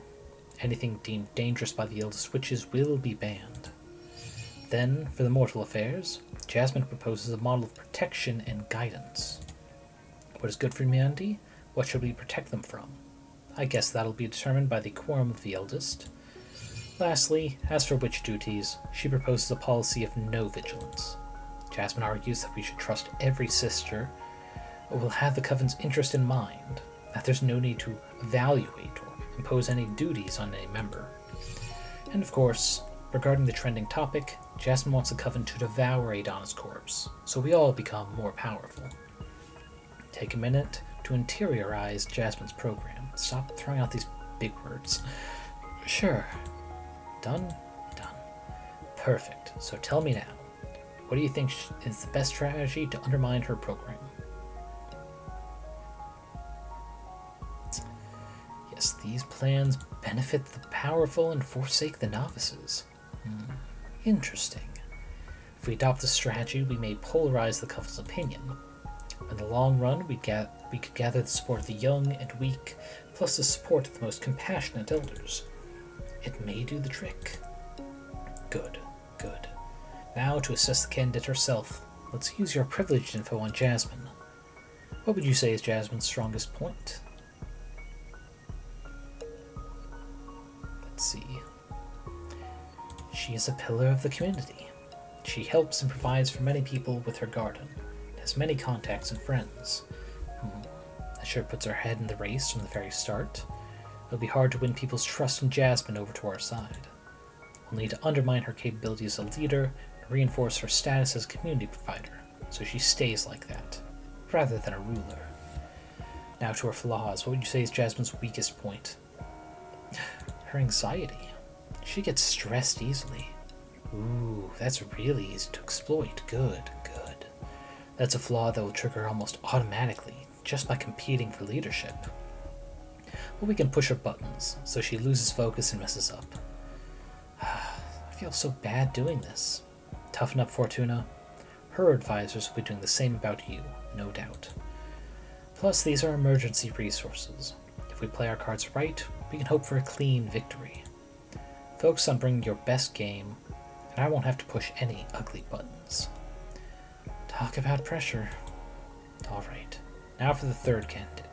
What? There's more? Of course, no one told you? No? Who is it? No one truly thinks she poses any threat to Dahlia or Jasmine, but she is a candidate nonetheless. We should study her. I believe this dark horse has a chance of surprising us all. Tell me who it is already, come on. Cuppressa, the historian witch. The eldest witch in our coven. She precedes even Adana. Cuppressa is originally from Earth, but ascended way before humanity started even writing. She has an infallible memory. All events get registered inside her tree rings. We've worked together many times with the Coven's archives. It's a never-ending enterprise to register all her knowledge on paper. The thing is that she's always played a secondary role in the Coven, just supporting us with her wisdom. But apparently, Cuppressa isn't a fan of change, and isn't happy with the direction Jasmine or Dahlia want to take the Coven, so for the first time she's running for leader. The program is easy to sum up. She wants to keep things exactly as Adana left them. Moreover, she advocates for preserving Adana's corpse as some sort of oracle, to keep using her as a channel to consult with the gods, to set the direction for the Coven. Wow. Fuck Cuppressa. Fuck her program in any case. I know Cuppressa personally, and she's very kind and helpful. But yes, no one wants the ghost of Adana to keep ruling over us. She has very few supporters, all among the eldest, but I wouldn't underestimate her. Cuppressa has this special, mystical aura around her. Combined with her vast knowledge, she's sure to impress many voters during the campaign. Depending on how gruesome the race gets, we could scare some of the most conservative witches by switching sides from Jasmine to Cuppressa. I see. As long as we don't underestimate Cuppressa and keep her in check, it should all be fine, though. Understood? Alright, we're ready to start defining our program? Do you want to take a break? Let's get this over with already. Alright. We'll go over every point, assess our options, make some choices. When we have a first draft, we can review any aspect to iron out the program. It's okay to borrow some ideas you may fancy from your rivals, but try to make a program that's unique enough to be your own. Okay. First point, judgment. We're just going to go through this, because we just went over what they want. What do we prefer? Let's try to come up with a new option.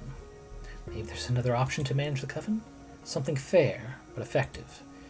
What do you have in mind? To have a leadership that decides on everything without the community's input is problematic. Leaving all executive control in the hands of everyone will produce erratic results. I'm thinking of establishing some sort of ministries to compartmentalize power. Hey, Brazen, welcome, welcome. Things are going horribly. It's wonderful. For instance, we did not tell her about our behemoth, but we did a tarot reading and determined that she is the one who's going to get sacrificed. So, I think that's going to be a very evil ending. It's like, you could have fucking told me and you didn't? What? Oh, that's going to be fun. But other than that, I haven't gotten too many chances for true evil today. Oh, you missed something. There's actually the I know there's a fancy word for human godhood, so I'm just going to say the rising of a former mortal to full witchhood. And she was fucking hot. It's like, I'm not sure if it shows enough of Barango's chat from earlier, but fucking all that's like, she's pretty, be nice to her, stuff like that. Barango said it's very telling. But I'm hoping for the end of the stream I can at least get her to appear again, so you can enjoy how spicy she looks. But yeah, let's see, weird. Fuck. Thank you for the chill. I wish I had an ice pop that can join with that, but that's too messy for stream. But thank you. Okay, I'm thinking of establishing some sort of ministries to compartmentalize power. Appoint experts in every matter to deal with law, exploration, magic development, resource management, culture, anything really. Set up as many ministries as necessary. All ministers will work along with the leader, but they would have the last word on their respective competences, since that they would be the ideal person to make informed decisions about each issue. How will these ministers be appointed? Do these positions rotate? What happens if someone more competent shows up? Is the minister replaced? I mean, it's really interesting on paper. It would be quite effective to have dedicated wishes on every important matter. But this will probably breed many power struggles within the coven, fighting for these positions or trying to earn the favor of certain ministers. I see. Not that the other options don't have downsides. I'm just pointing out what could go wrong with this idea. I think it is still worth giving it a shot if you'd like it. If you're at the helm, I'm sure you'll run a tight ship, put together an excellent team. I'll help you. Yeah, avoiding corruption in this scenario relies on having a capable leader. You are a capable leader. I think you're ready to deal with any kind of judgment system you decide to go with, so having said that, what type do we prefer? Let's see. So, referendum was pretty much everyone in the coven gets a vote. Quorum the eldest was pretty much just the 4 eldest of the coven help with the leader. Rune of Judgment, which we're not doing. Let's go just with the ministry system. Why not? Now, to law enforcement. These are stances of our competitors.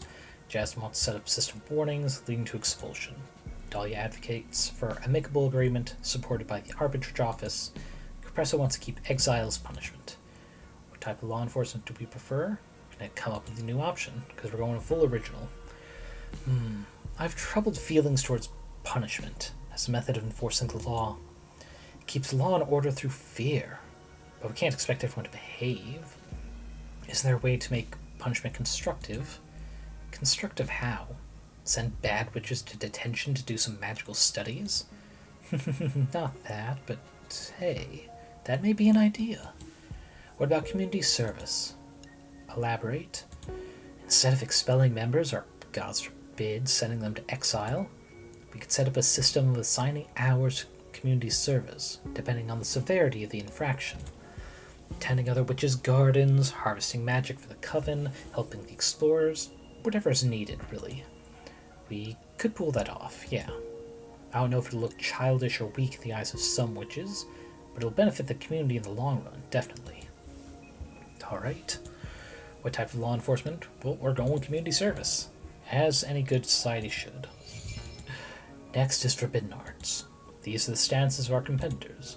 Jasmine and Cuppressa want to continue banning whatever they deem dangerous. Dahlia wants to give free access to any kind of magic, but to enforce education so we all know what we're dealing with. How do we go about dealing with forbidden arts? Well, we're coming up with a new option because I know what it is. There must be some middle ground between banning and free access. Some summoning their spells can save lives. They can even protect us from major evils. There's much to achieve with the careful application of some of the forbidden arts. So, what about extending permits? Make it so a witch can apply to have access to certain spells or rituals, and if the coven deems the applicant's purpose and aptitude appropriate, allow them to make use of them. That is an interesting compromise. You know more about forbidden arts than I do, so I'll go with whatever you think is better. And yeah, we're going with permit system. It is the best. Now on to mortal affairs. The stance of our competitors are Jasmine says we should guide them, take care of them. Dahlia proposes cutting all ties. She believes we shouldn't abuse our privilege over them, just let them be. Cuppressa wants to continue exploiting them for our benefit. Our stance, let's see, I can't remember what this option is. What else could we do about a relationship with mortals? I don't know. If you want to propose an alternative for our program, it should be something drastically different. Yeah, at least bad, which is the best we can do, because I think the Coven's only like 100 members.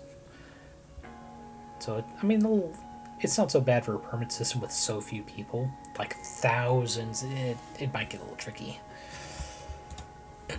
Just some iteration on our rivals' ideas would feel uninspired or derivative. What about this? Reveal the existence of witches to mortals. Whoa, coming out strong. What's her angle? Whatever decision we make regarding mortals will be morally grey, since they don't know about us. What I propose here is a simple concept. Truth. It'll definitely stir up some chaos at the beginning, but at the end, wouldn't it be better if we develop a working relationship? Make them aware of our capabilities? Let them ask directly for what they need.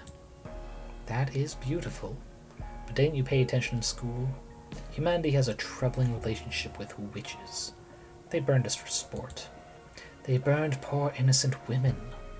What can they really do about the real deal? It's like they're revealing the existence of lions to a rabbit. They can hide or reject us, but in no way will they be able to hurt us. You're underestimating mortals' drive to destroy things. But sure, that can make our program look strong. We can spin a good angle from it. Prior to be attacked in any debates, though. What's your stance?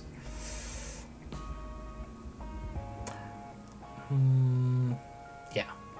This seems the most evil warlord thing. Lord our power over them. Okay, witches' duties. So our competitors, Jasmine, advocates freedom and trust for believing that every witch will always have the Coven's best interests in mind. Dahlia wants to institute some sort of magical tax. Have every witch share some of their magical output for common projects. Cuppressa wants to keep Adana's quarterly controls. What are we going to do? Well, we'll come up with a new option because I also forgot what this one is. There must be another way to make our coven stronger without abusing our members and without degrading the spirit of being a community. In all the years you spent in this coven, what would you say has helped bring your A-game the most? Demand? Inspiration? Sharing resources? Oh, I know. Mentorship. My mentor, Eugenia, has been a cornerstone in my development as a witch. What do you say we institute a mentorship program? That's a great idea. Right now, one of the most pressing issues within our coven is the power gap between novices and elders. It'll help us tighten the relationship between different generations of witches, too. I like it, but this idea will be way better received among novices than elders. Old witches won't be really getting anything out of it for this deal, so it'll be a tough sell for the less charitable conservatives. Mentorship is something that requires a lot of time and work, so will get in the way of many of the elders' plans.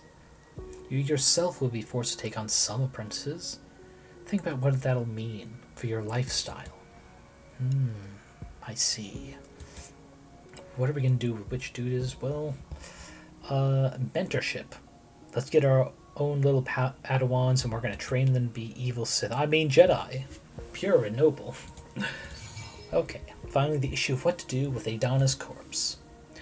Our competitor's stances are, Jasmine wants a coven to devour her corpse. That way we will all absorb her magic, become considerably more powerful.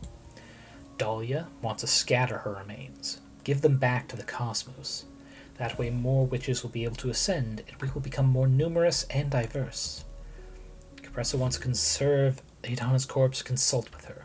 Keep using her as a channel to talk with gods. Fuck that. What are we going to do? The option I have not yet done to the fullest of its power. Nah, that's too much. Spit it out. We're brainstorming here. A wild idea could lead to something interesting. What if only the leader gets to eat Adana, all by herself? What if you hoard Adana's power all to yourself, you're saying?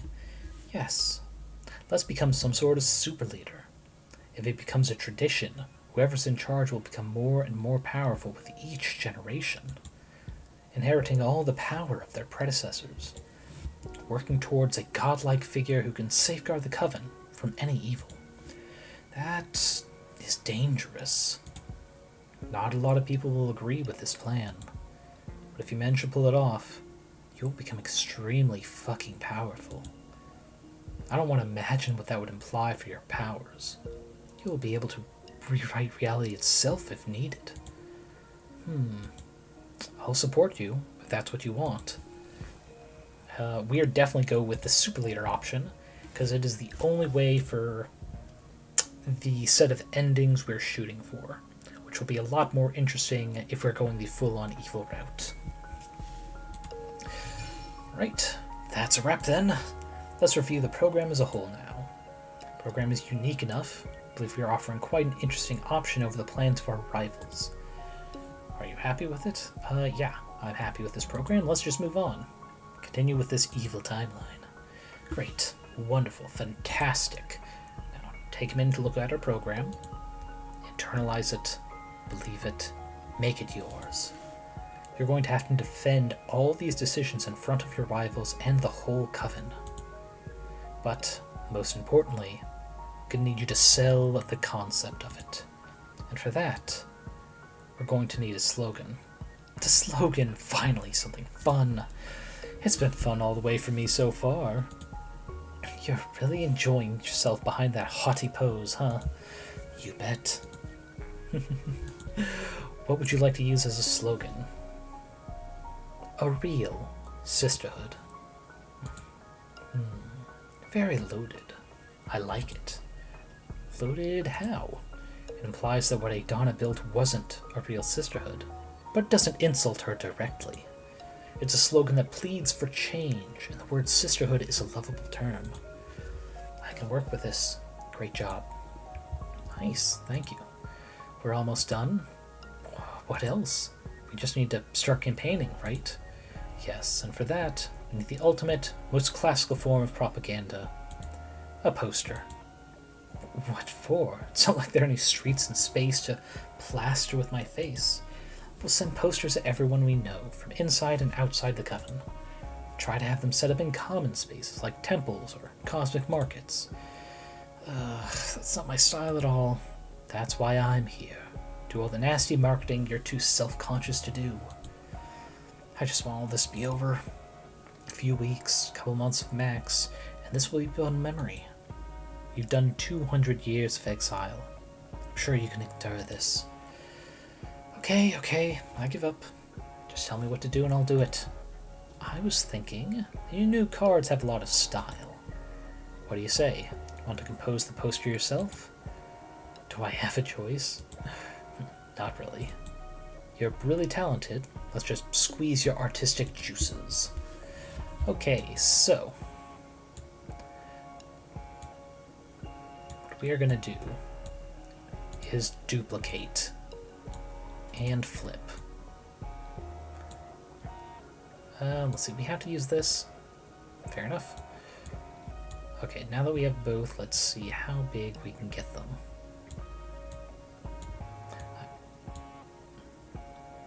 I can see if I can't evoke a kind of like skull-like motif here. Okay, so this, yeah, that's the duplicate flip there, and put them to the back. We're gonna have to separate them out. That'll be our kind of eye socket bits. We'll use this as pupils.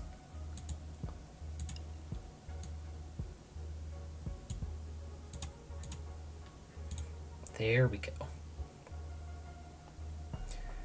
So I think for the, oh, come on, for the teeth we do big ass thunderbolts. This, make it a little smaller so we can probably hide it behind the leg. Probably this just for the thinness of it. Alright, there we go. Duplicate, we flip, we move over. Put them to the back. It's not perfect, but the motif is there. Separate those out a bit more.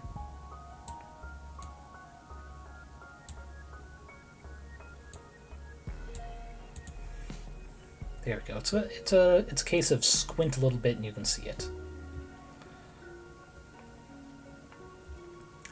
Then because we are going the Dark Mistress of this coven. Let's see, Death Mask? Nah, not that one.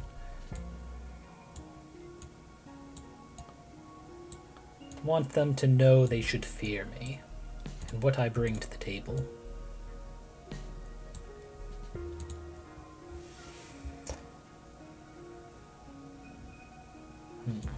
Can we make these bigger?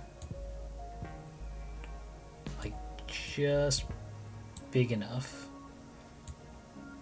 Oh. There we go.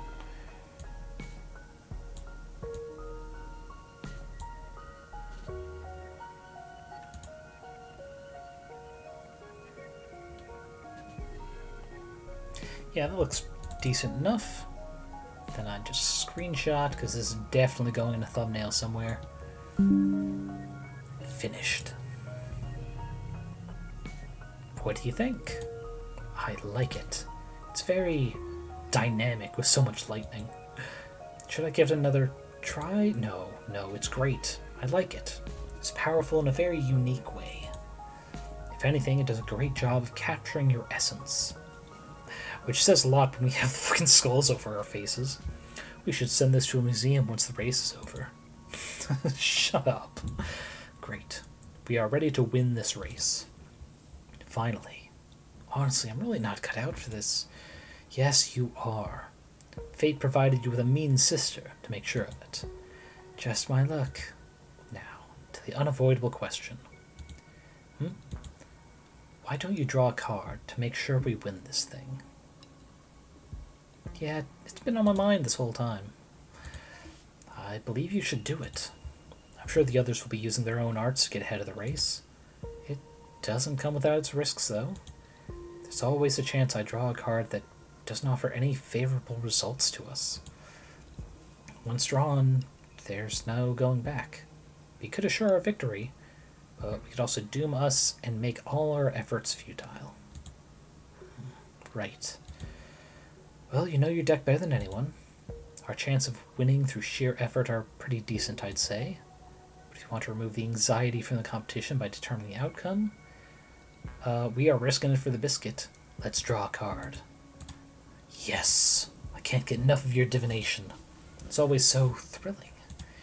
Let's hope this thrill pays off. We're gonna stack the deck, and metaphorically, this reading is going to be nerve-wracking. More than reading into your sister's death. Yes. Ouch.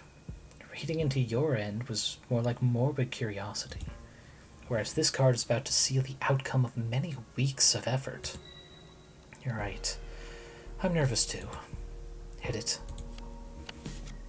Big sip time. Love letters promising. Unless we get the cosmic wheel. Oh, we're definitely not doing that. That's bad luck, death, rebirth. No. Love letter it is. To our outcome.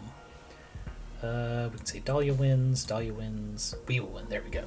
Coven will become so successful that our program will be copied throughout many magical communities. I'm curious what the terms of the two Dahlias were. And it would lead to unprecedented peace, I'll extend, that's cool.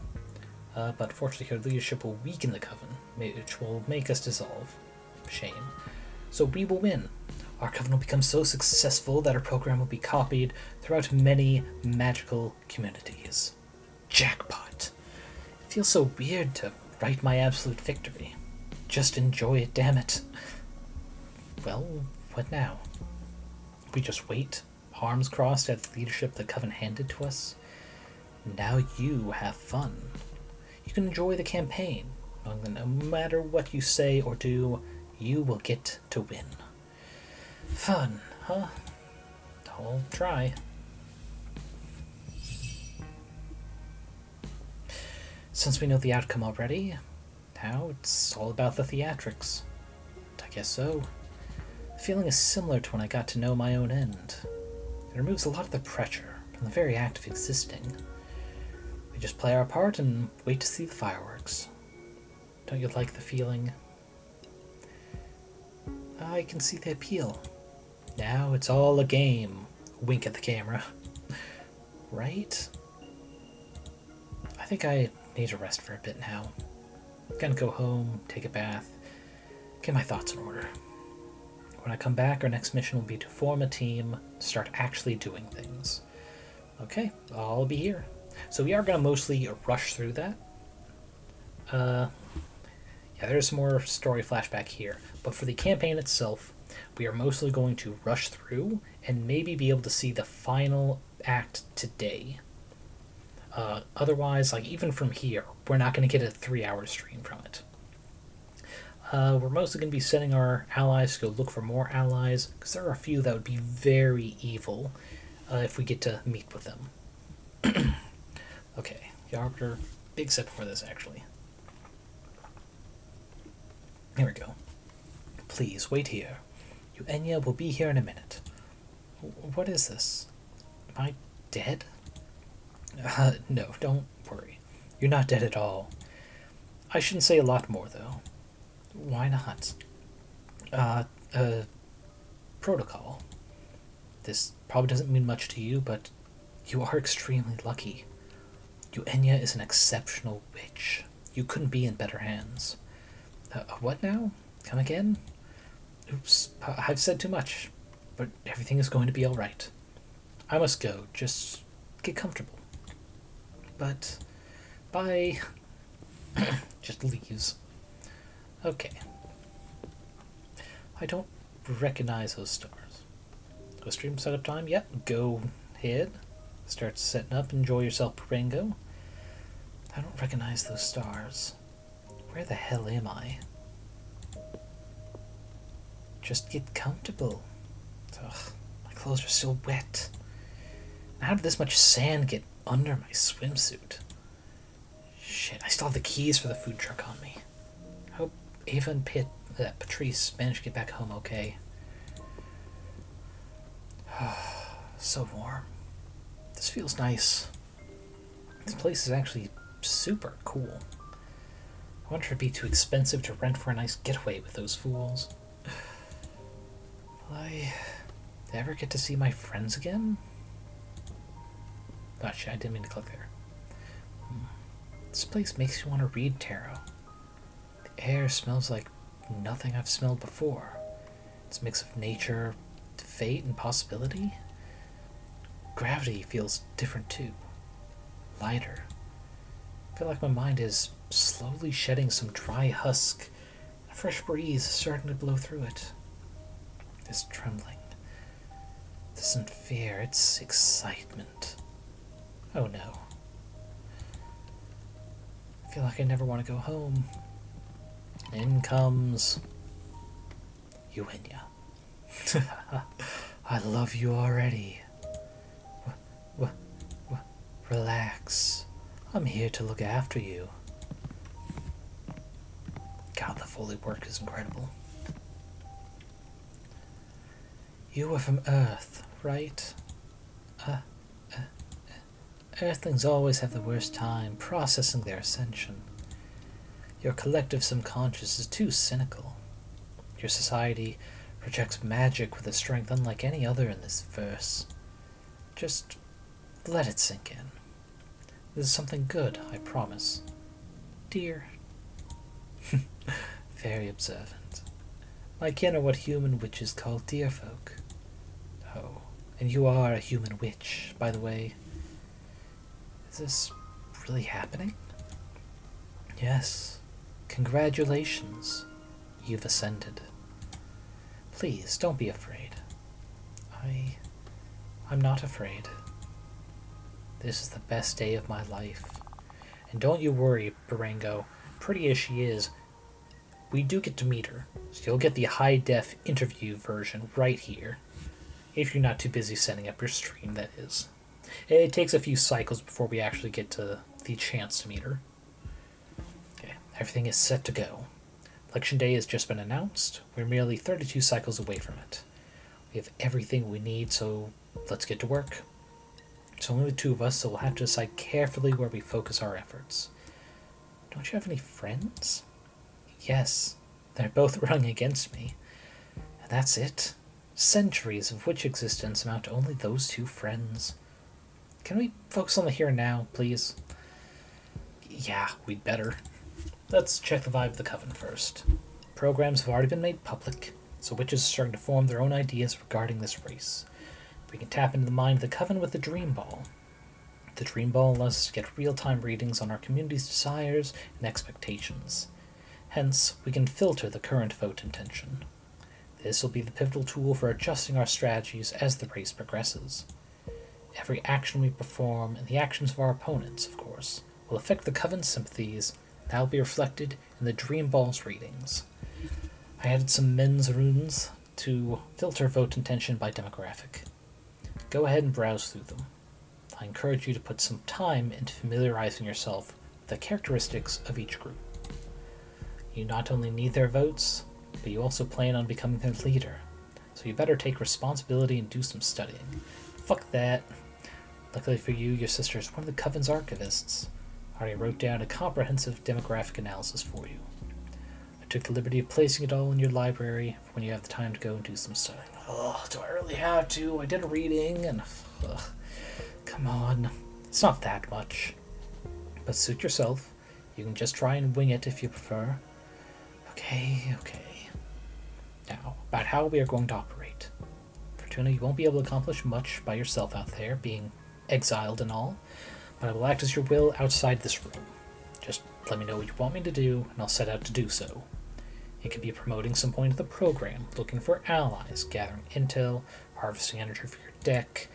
Bear in mind, these tasks will take between 3 and 5 cycles each, so plan accordingly. Understood. But wait, what do I do while you're out? Do your homework. Do some studying, make some cards, jerk off to relieve the pressure. Patrice! What? It works, trust me. Always so gross. As the race progresses, you'll have to meet some prospective allies or even rivals here in this office. So don't worry. I don't think you'll get much idle time. Okay. Oh, I almost forgot. I've got something for you, Fortuna. And here it is, the Earth Pact. Conquest and defeating my rivals. Last year I spent a great deal of time cataloging the Coven's texts and treaties on objects of power. There was one specific object that kept making me think of you. Here. The Conqueror's Medal. It's a cursed object of power, but I guess the times call for its use. It will hinder the efforts of your opponents and will increase the effectiveness of actions taken against them. That's just perfect. No mercy. That's it. Shark mentality. What about it being cursed, though? I mean, it's cursed, but not forbidden. Maybe some ghosts will come and torment you after the race. But we'll deal with them. No sweat. Sure? Anyway, let's get to work. Let's make sure we all have a task and get this ball rolling. Stay motivated. Alright, tasks.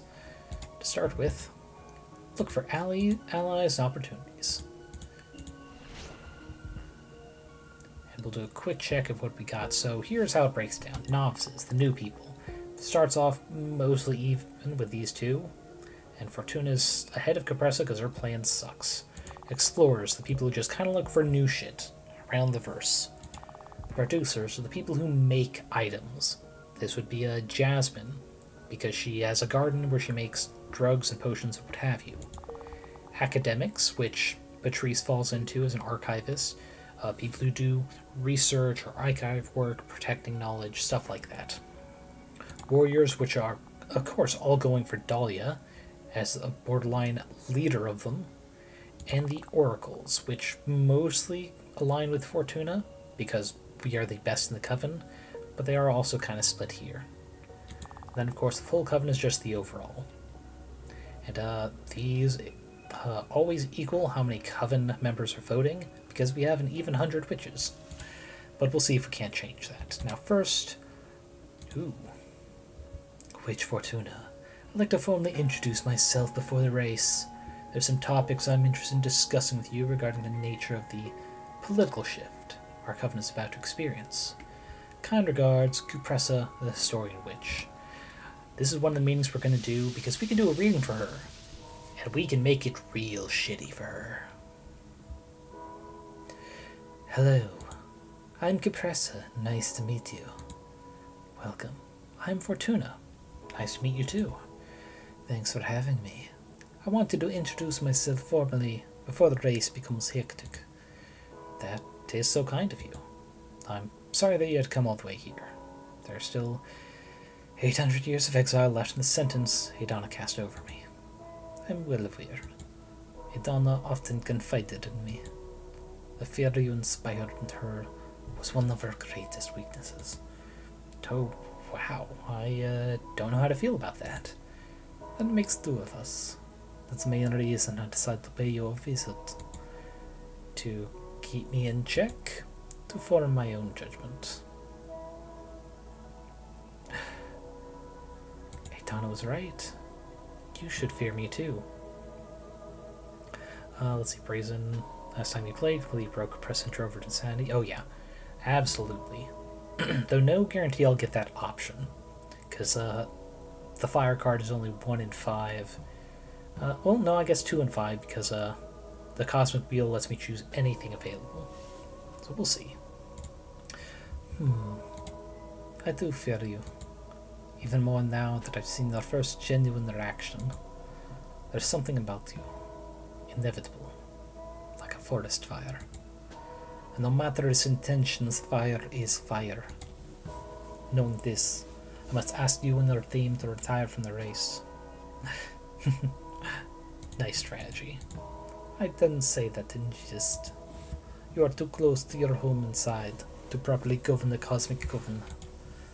That's what made Idana such a great leader. She had direct channel of communication with the gods and was far detached from her human origins. On the other hand, you, Dahlia, Jasmine, you have an uncountable number of human flaws. Fear, pride, envy, greed, even what you consider virtues, such as ambition or mercy, or even the most basic things, such as the need for comfort or enjoyment, cloud your judgment. Flaws, flaws, flaws. How are you better than us? Have you ever stopped to study the flora? Most witches are too fauna-centric to see other forms of coexistence. As a tree, My intelligence is that of growth and community. I lack individuality. I'm just part of a forest. We, the plants, grow, expand, nurture all around us. The majority of us don't need to feed on other living beings to prosper. The basic fact alters our whole perception of reality. Human existence is so built on top of sacrifice that you are immune to innumerable forms of brutality. You are the devourer of worlds. We the plants are their healers. I'm going to take care of you no matter how you treat me. Let me ask you a question. What's the most important quality in a leader? Selflessness. Exactly. To put the group's needs before your own. And even if you invented the word, humans aren't capable of it.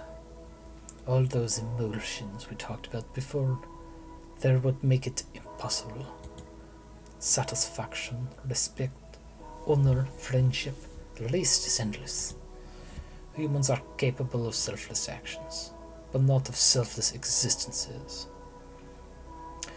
A leader deprived of all that is just an automata. And what's the problem with that? A leader needs drive, a vision. They need to take risks and gamble with the future of a whole community. Yes. You put your trust in a leader because you believe in the change they propose. Cuppressa's plain wrong. All plant life feeds on other life. In the case of trees in particular, they even feed on themselves, in the form of fallen leaves decaying and nourishing their roots. Absolutely correct, Brazen. And just because no one calls it auto-cannibalism does not change the fact that they do in fact feed on themselves, on their kin, hell, on the corpses of whatever poor animal happens to fall at their roots. It's not intentional, but it doesn't change much. And that's actually a good time for more sip. Otherwise, you're just appointing I'm doing that wrong voice. Otherwise, you're just appointing an administrator. What's wrong with having a fettered administrator? Stagnation. Unlike plants, we consider movement to be a symptom of life. I see. So that's why you and your sisters value over stability. I'm afraid human-born witches are like that, yes. Thank you. You've helped me to understand their coven better. Listen, Cuppressa, would you like me to read your fortune? Would you do that for an opponent? Of course. My priority is to help the coven. Very well. Let's see what fortune has in store for me. Give me fire, please. Tell me what it is you wish to ask the cards. There is only one thing on my mind, something truly dear to me. Will I be able to safeguard Adana's legacy? Of all the eras I've lived through, Adana's has been the most peaceful and prosperous. At the expense of some of her sisters, for sure. Please, don't poison the reading with your resentment. That's improper of an oracle. You're right. I will focus on your honest will. Think about Adana while I shuffle my deck. The nomenclature. We did get a bad reading of that before, but it was also the only result, so it could just be just how fate lined up. Come on, fire card, fire card, fire, damn. Okay, so I think between the two, love letter is better, because a lot of air stirs up luck, and we don't want to risk that luck being in her favor, so love letter. Especially this race becomes so unbearable that you will lose your mind. Nothing will matter after that. You will steal one of Adana's masks, drop out of the race. You will leave the coven and start a cult to follow the mask's whispers. Or the coven will idolize Adana and her sacrifice. Plus will follow her, even if it's not the official rule. Yeah, we're not doing that.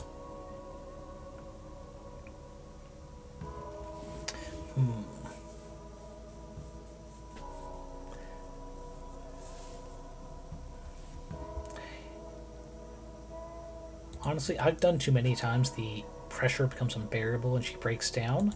For a change of pace, we're going to have her leave the coven and start a cult, stealing one of the masks. Because I can't remember what Adana looks like under the mask. And it's still pretty dark. You'll steal one of her masks and drop out of the race. You will leave the coven and start a cult to follow the mask's whispers. That's one of my contingency plans. How did you... Well, you wouldn't be an oracle if you didn't tap into the unknown, of course. So it'll come to that, huh? Maybe that's for the best. The coven seems to be ready to drift away from Adana's vision. None of us besides you seem to plan to adhere to it, in any case. Let's be honest, you're not this race's favorite. I know. I'm not an idiot. But still, I had to try. I'm going to keep trying, in fact, so I can spread my message. When I leave the coven, mortal witches will follow me. Suit yourself. Who needs them? Thank you for allowing me to peek into the future, Fortuna. And thanks for having me at your home. Good luck with the race. Good luck to you too. And we never had to see her again. The end. Okay, now is when we just do the click through and just sleep. Just rush through the remaining cycles so we don't have to worry about it. All those are going to be dreams that we don't need. Ooh. Here is our second helper. My dear sister Fortuna, is it okay to visit, or are you too busy with the political campaign?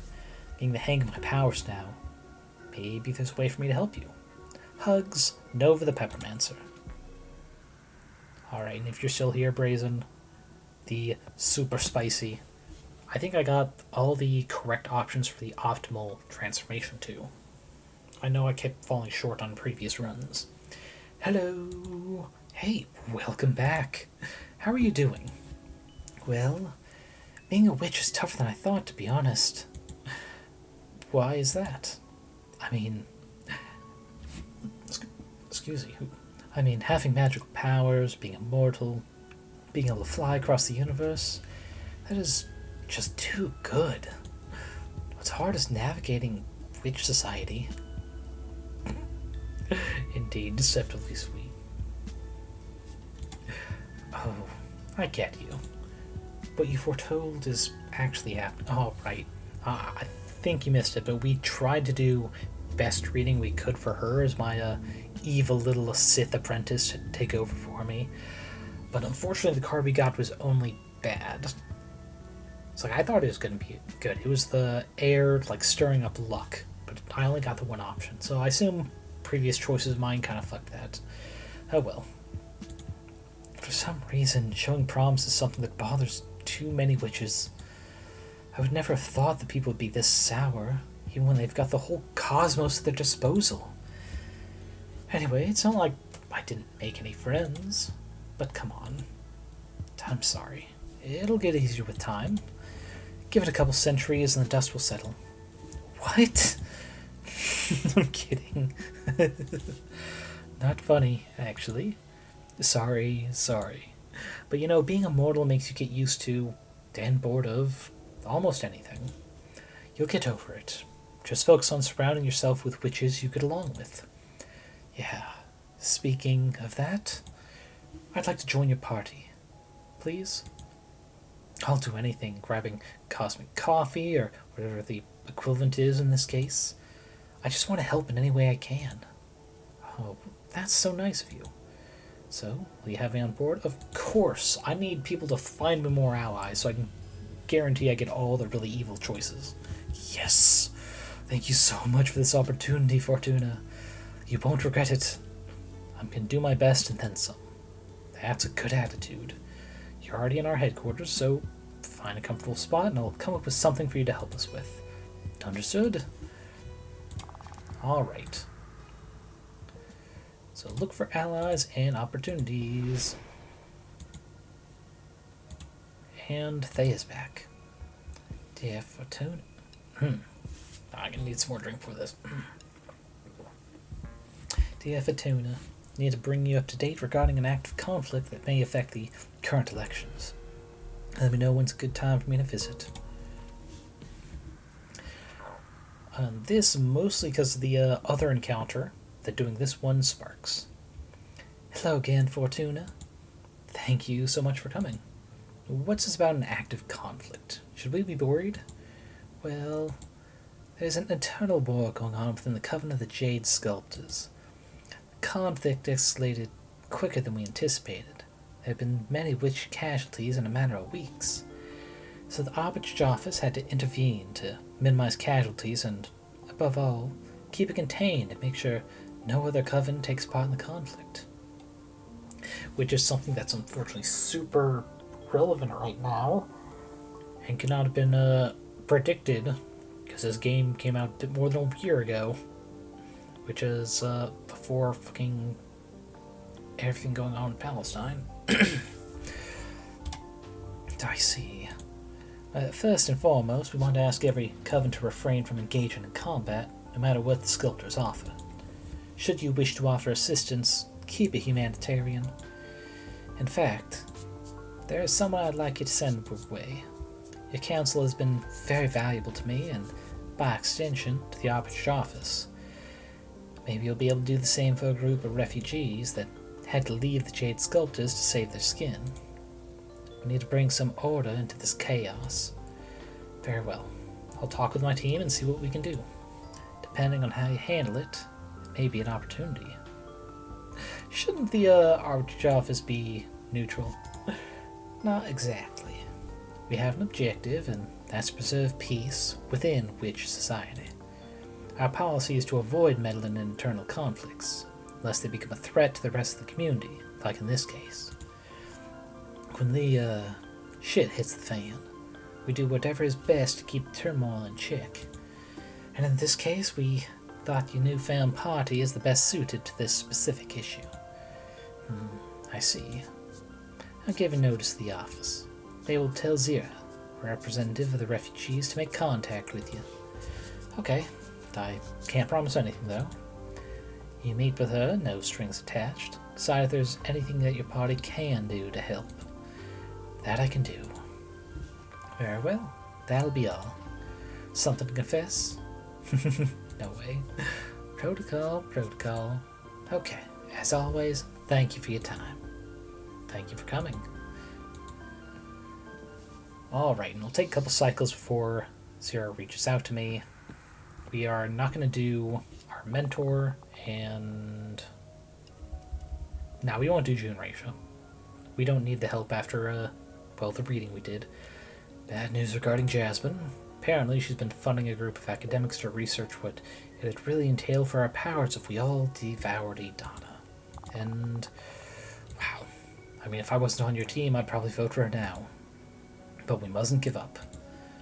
Let's start with the counterattack. Nope. Okay, found something that could help us. She'll pay you a visit. Her name is Wunn, Witch of Entropy and Decay. Yes. There we go. You and Idana, she's one of the Oracle Witches in the Coven. She's able to read the entropy in any system, no matter whether it's a machine, a community, a building, an astral body, or even an idea. Basically, one can discern what actions will accelerate or prevent the decay of just about anything. Maybe she can help us find the weak spot in our opponent's strategies. But there's one other that I'm hoping to find before we go full-on sleep mode. Go. Sleep. We need to get through all these cycles quickly. Okay, we got a new one. Here is Jade's... oh, and they're back already. Perfect. So we'll do this really quick so we can send it back out. So the officers recommended someone who you may find helpful. I wrote to her explaining our situation. Hopefully she'll come soon. Here's the info I gathered about her. Her name is Rongi Marie, the Cosmic Poet. She's not from the Coven, but you've probably heard of her. Rongi Marie is all the rage throughout the witching universe, especially amongst the youngest witches. No, I'm not doing everyone. I mean, it's the evil run. We don't need to make... Actually, there's not too many dark options I can do with Uania, actually. And to be honest, the evil thing I can do is June Ratia. I've already guaranteed, it's like getting the help to win, I've already predicted my win. So let her stew, knowing she won't get any power. Her words, especially her poems and songs, have a lot of impact on witch culture. As our universe's biggest influencer, Monica Marie will definitely play a major role in shaping witch culture in the centuries to come. Heard she already sympathizes with our cause, so we could get her to speak up if we sweep up a lot of votes. Very nice. Look for more allies. Let's see, the other big one I want is the Explorer one. It's another 2-meeting reading, which will take some time. But the outcome, there are some very evil options I can choose for it. But yeah, we've got the other Zira the Jade Sculptor. For the attention of the Oracle Witch. Hello, my name is Zira. Me and a group of my sisters are fleeing from a conflict in our former coven. We are being hunted and executed. We are desperate. I beg of you, hear me out.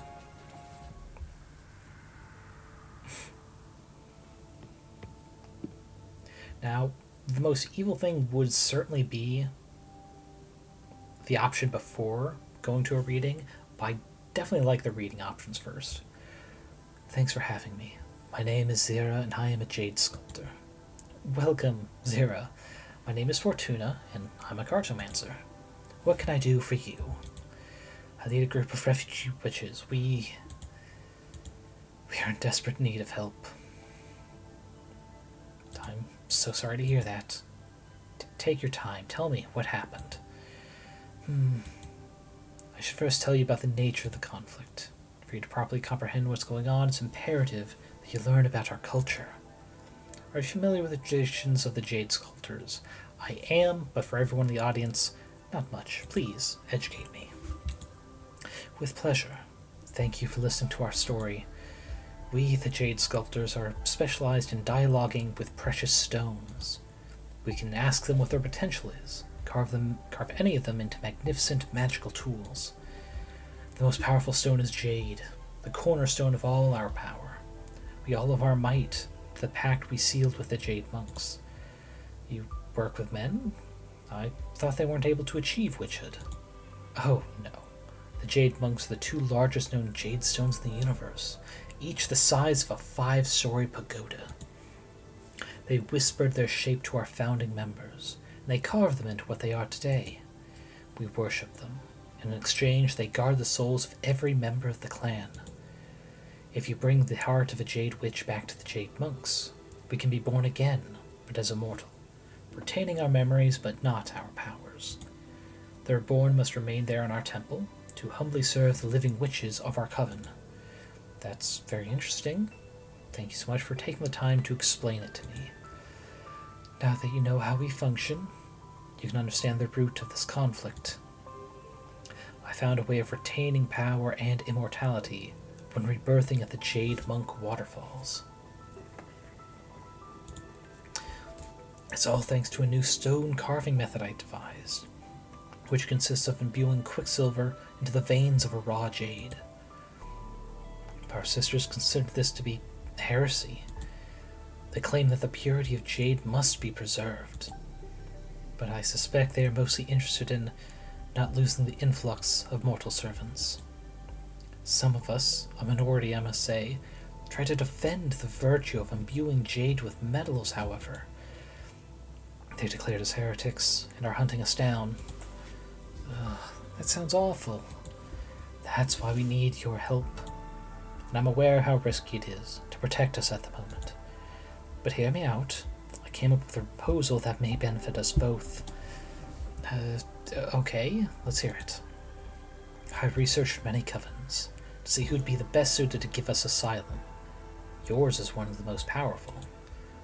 I also learned that your sisterhood works on the basis of invitation. If any sister vouches for another witch, they can become a rightful member of your coven immediately. And I happen to know that you are in the middle of some elections, too. So, invite me and my 9 sisters to your coven, and we will all vote for you in the upcoming elections. Wow, that's... We also have some magic saved up, so as compensation for all your trouble, we can offer you 10 units of earth energy. I know the Jade Sculptors don't have the capacity to mess with the Coven as powerful as yours. Take us in. We will all be safe. Please, I beg you. Protect us. You will have 10 more votes and more Earth energy. I'm sorry. I can't do that. It's not only that it's unfair for my opponents, it's also that I can't chance an inter-coven conflict during such complicated times for my sisterhood. Please, you are our only hope. We'll become your servants for a decade if necessary. I can help you with my cards. Help with the cards? How? And here's one of the evil things we do. Tell her the truth about our powers. I can rewrite your fate. Can you really do that? How? I recently discovered that what I do is not exactly fortune-telling. I can nudge the cosmic wheel and alter reality. But that is too much power for a single witch to handle. Well, do you want my help or not? Yes, please. I understand the ethical pickle of all this, believe me. But for now, I have this power, and I can help people. So it is what it is. You're right. Help us, please. Alright, let me get my cards. I see 2 major forces at play in this predicament, so I'm going to draw a card for each of them. On one hand, we have you and your sisters, refugees fleeing from your old coven. And, on the other hand, we have your pursuers, the 4 sisters that are after you, claiming that you are heretics. Please, Jade monks, show mercy upon us. Focus on your training as a Jade sculptor, and on your desires as a witch, while I shuffle my deck. Mors omnibus, Latin for death to all. I know exactly where this is going. We don't even need this second card, game. But very well. Love letter. I'd much rather guarantee death to pursuers. Jade Sculptors will devise a ritual, turn all their dead servants into ghosts, have them haunt the dreams. Nope. The endangered cosmic society be stopped, dissolved. That you worship, displeased by the atrocities. Ooh. Turn themselves to stones or be forcibly stopped and dissolved. We'll do the maximum, unable to fuck with anyone. The Jade monks that you worshipped, displeased by the atrocities committed by your 4 sisters, will turn everyone, except you and the ones who fled, into Jade statues. I don't want to find joy in their tragedy, but it does sound like proper justice, after everything they've put us through. There's some solace in that. Thank you.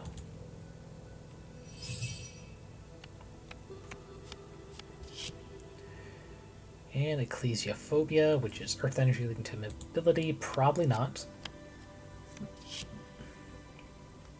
The nomenclature. Hurricane of air energy will stir luck and call for the unexpected. That's certainly better than the stagnation. Green inspired, carpet temple. Ooh, that's very evil. Worship me. And if found in your own coven, that'll surpass. Fuse sisters become a powerful deity. That's cool. No, we're gonna get worshipped. First brazen bird. Greatest issue of such power isn't whether someone should have it, but whether they can be subtle enough to avoid too many unforeseen consequences spinning out of control. Truly, you speak wisdom. But greater than wisdom is worship. Greatly inspired by my talents, you will carve a temple and a statue in my name, to worship my figure and nurture my powers. Do it. What? Are you being serious right now? That's the future my cards offered, yes. Is this just some elaborate method of telling us that we'll be safe as long as we serve you? No. The whole thing with the cards is real, I swear. Time will tell, I guess. So far, any alternative is better than being hunted. Damn straight. Now become my minions. Do it. Are things really going to happen as you just wrote? Yes. Why didn't you write us an ideal future? One in which no one had to suffer. I can't exactly shape fate to my liking. My cards allow me to envision different futures to take us to. But more often than not, there are no ideal paths. I'm sorry. I see. Even so, I'm thankful for this alternative future. Somehow it's less bleak than I expected. Even if I know there are still many hardships ahead. Thank you, really. I only wish I could have convinced you to accept us as your sisters. But I understand the difficult position I was putting you in. Thank you for the counsel. I hope everything works out for you all in the end. Alright. That's enough to shift positions. Back in the chair. Oof. Ah, yes. And here is Wunn, who speaks in this font. Little stretch, and I got option. Oh, sorry, I missed this new message. Praisen, my mage character has certain aptitude for temporal magic. Fun. Seeing the future and changing it in important manners. But if those changes create effects without causes, paradox, that's a huge problem. That would be a huge problem, but, you know, who cares? Time wizard, go! Okay, another combo. Another big sip. Good. Welcome!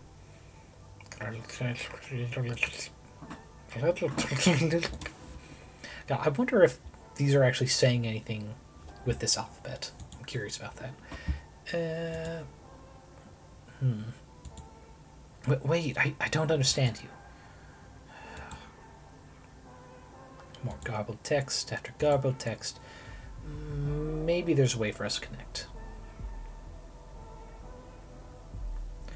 Use a Donna's powers to read into one. Oh, please, golden seashells, capture the words of my sister and whisper their meaning into me. Prison. Your mage will become the greatest paradox spirit of time. Old man. Oh, yeah. You talked about Old Man Wrinkle before, right? Already ran up into himself for sloppy work. Ah, nice. That's always fun. Self, you need to do better, but I'm just you in the past. Shouldn't you know? It's like, shut up. Just do better. Better than I. Grant us a chance at connection. Well, did it work? Yes! I can understand you perfectly fine now. It worries me that you don't know the tongue of the nebula. It's the only way to access true knowledge and power. Yes, it's extremely hard for human witches to master, but it's a skill I want to acquire eventually. Very well. Where was I? Oh, yes. I have the power to destroy your party. Alrighty, here we go. I don't know if you're familiar with my arts. I have the ability to sabotage anything. There's a path to decay in everything, be it a planet, a community, or an idea. I can read those lines and steer anything in that direction. And what's the purpose of coming to say all this to my face? A test. The best prospect for our coven is to have a powerful oracle at the helm. That's why you're my favorite candidate. Good to know. You have a funny way of showing your support, though. I need to ascertain that you have what it takes to lead. What do you propose? I'm going to offer you the opportunity to sabotage your rivals' efforts. I've already studied them. I know how to suffocate their momentum. Just say the word and they're done. But should you reject my offer, I'll go to your rivals and offer this very same deal to them. Oh, nice. Okay. Don't answer me yet. This is a test after all, so I want you to take your time and ponder how you will act in this scenario. So, let's see if I've understood you. You are threatening to destroy us if we don't choose to destroy our opponents. I believe it's a bit more nuanced than that, but the rivals may reject the offer too. Do you trust your sisters to play as fair as you will? I see. So do you get off on this kind of stuff, or what's the deal? Give it some thought. I'm not bluffing. I need to try transforming our coven to assess if it can stand the test of entropy. Okay. Take your time. Sound me when you are ready to make a choice. Do not choose, and I will make the choice for you. Alrighty. Okay, I have something worrying to report. Cuppressa has been shamelessly parading Adana's corpse around to gather support. It may be because they go back way too far. For some reason, the corpse complies with everything Cuppressa says. That is giving our sisters reason to believe in Cuppressa's plan of keeping Adana as some sort of mystic guide. We need to do something. Meanwhile, who is she bringing? Menaka, head of explorers. Yes, perfect. It's not a real position in the coven. It's an honorific title she got from the rest of the explorers, which may be even more important than an official designation. Yes, I do like Wunn. Like both character design-wise, and also how she presents herself. Also, how, like, absolute goth she had to be pre-ascension to witchhood for her to choose to be, I'm going to be all about entropy. Yeah. And then I'm going to team up with the Coven, which is kind of going against the individualism you'd expect of someone who just wants the power to destroy and decay. It's a really cool, what is it? Dichotomy.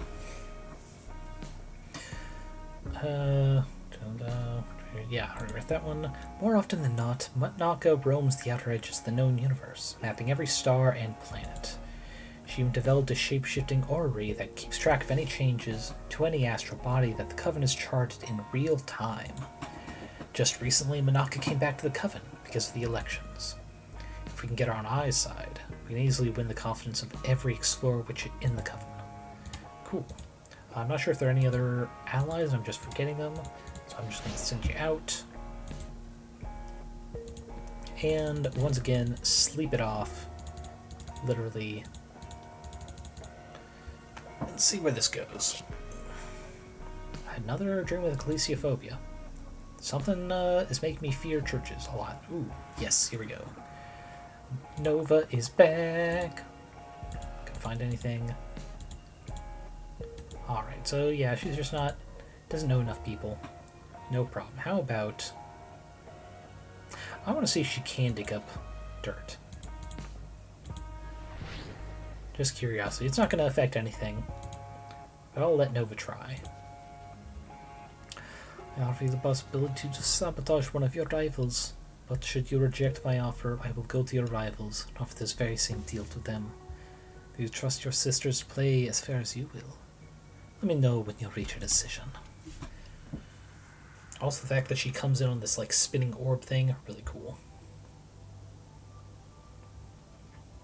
Hello, Oracle. Do you have an answer? Yes, I'm ready. Very well. You want me to sabotage Cuppressa, cause fuck that bitch. Perfect. I'll start stirring decay into her party. It'll be almost impossible for them to win. Yeah? Nothing else? No moral of the story or anything? You chose wisely. If you forewent the opportunity to get ahead of your rivals, I would have known that you were not fit to lead us. Wow, harsh. So no need to feel guilty or anything, then. That is entirely up to you. Okay, cool. I'm looking forward to serving under you, Oracle. I am honored. And aroused. No. Thank you for your support. I'll leave now to execute my mission. Bird Lady, never change. Here we go, and this should be our explorer friend, Menaka. Yep. My name is Menaka, and I am one of the explorer witches of our coven. I am meeting with members of every party to assess the best prospect for our projects, the continued research of this cosmos, and, of course, the well-being of all our sisters. Looking forward to meeting you. Yes, me too.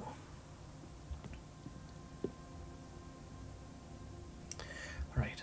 Hello, Fortuna. Nice to meet you. Likewise. It's an honor to meet with the head of the Explorers. I'm no head of anything, dear. Pre-ascension reminds me of perhaps the best subtle joke in the Matrix. When Neo has to accept a cookie from the Oracle before she'll talk to him. Oh yeah.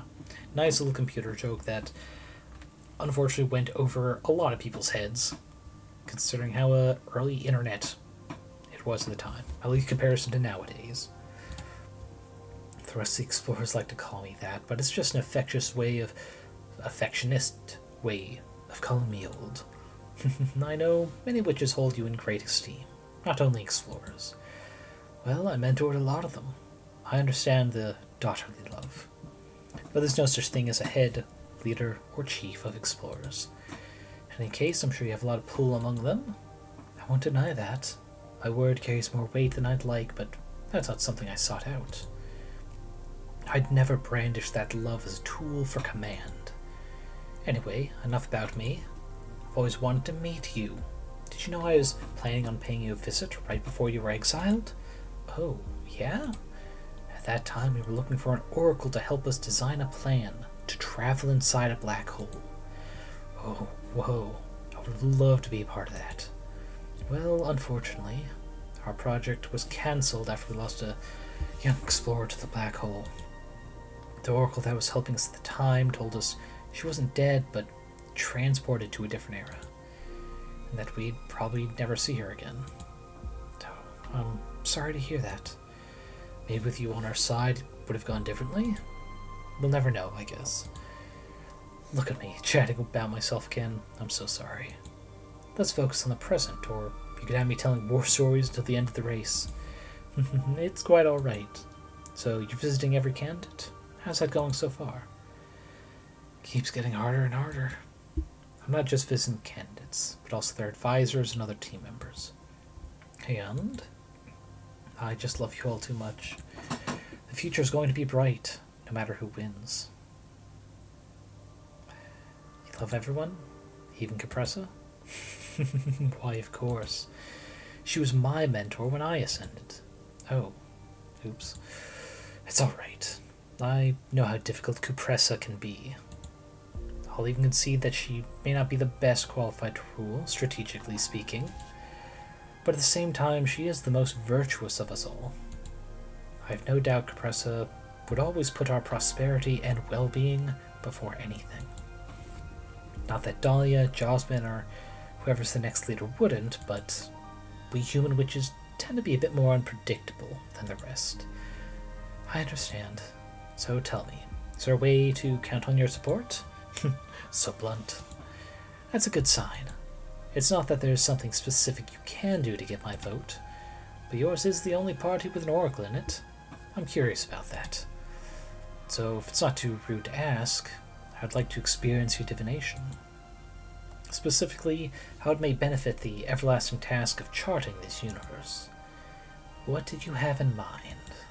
A simple request. Tell me about somewhere I haven't been. Not so simple, considering you're famous for having been everywhere. Everywhere known, at least. I guess there's no harm in writing a place for Menaka to find. Should I overdo it and impress her? Yes, let's totally overdo this. Very well, I accept your challenge. It's not a challenge, my dear. Ahem. Well, you're right, it is a challenge. Fair enough. You know Menaka. It'd be a huge honor to count on your support. So I'm not only going to tell you about a place you haven't been, I'm going to tell you about what you'll find there. Oh, bold. Okay, I'm starting to get excited. Hold tight to that excitement while I shuffle my deck and connect with what you felt the first time you visit an uncharted place. Okay, Moore's Omnibus, we're not using that. Though I am curious what will happen with Discovery, but I won't. Excessive Earth energy can lead to immobility. That's probably safer for this somewhere. Actually formed by cosahedron the size of Everest, orbit around Jupiter. Close to the black hole you last studied, you missed the remnants of a planet once mined by the Quarry Titans, or adrift inside the Horsehead Nebula. Find the skull of a massive behemoth the size of the Moonstone Temple. These are all interesting. I'm going to go with this. Because it's truly outlandish. You'd think she'd have, explored everywhere around the Earth's solar system. There's a naturally formed icosahedron, the size of Everest, in orbit around Jupiter, between the 5th and 6th moons. That's impossible. Only one way to find out. Our solar system has been mapped ad nauseum. I'm not going to find anything among the moons of any planet there. As I said, only one way to find out. Very well. I'll revisit our boring old solar system once more, just for you. I hope it's worth my time. I'm sure it will be. And a naturally formed icosahedron to top it off. I'll believe it when I see it. Prepare to start believing in my power.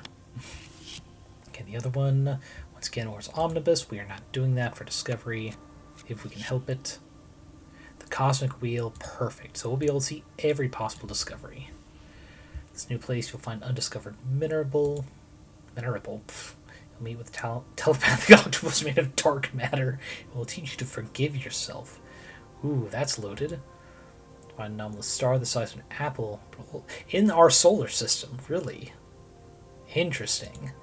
The place will invite you into meditation. The echo of a long-lost melody that will expand the breadth of your arts. Or to a thorough search, for there you'll find the sister you lost to the black hole. Bringing them back together is pretty impressive, but also expanding her arts. You know what? I've already done the Find Lost Sister before, so I'm going to do this one, because I don't know where it's going to lead. This new place will invite you into meditation. There you will hear the echo of a long-lost melody that will expand the breadth of your arts. Wow, I'm in for an experience then. Looks like it. Now I'm jealous. If this place really exists, I'll share what I learned with you. Deal. Oh, so I'm going to get some more knowledge. What you just did, it's something else. And I'm leaving immediately to explore. Can't wait to hear back from you. You can bet you will. Thank you so much for indulging me. Okay, we're going overtime today, because we've gotten so far. We're halfway through this, and then we still have the actual election thing. We'll push it for one more hour. Just one more. Okay, I didn't see this coming. Dahlia and all the warriors just went on some sort of parade around the Sisterhood. It was more of a party than anything informative, but the energy was incredibly powerful. You know how it is with Dahlia. She's just too good at pumping everyone up. But we can come back from this.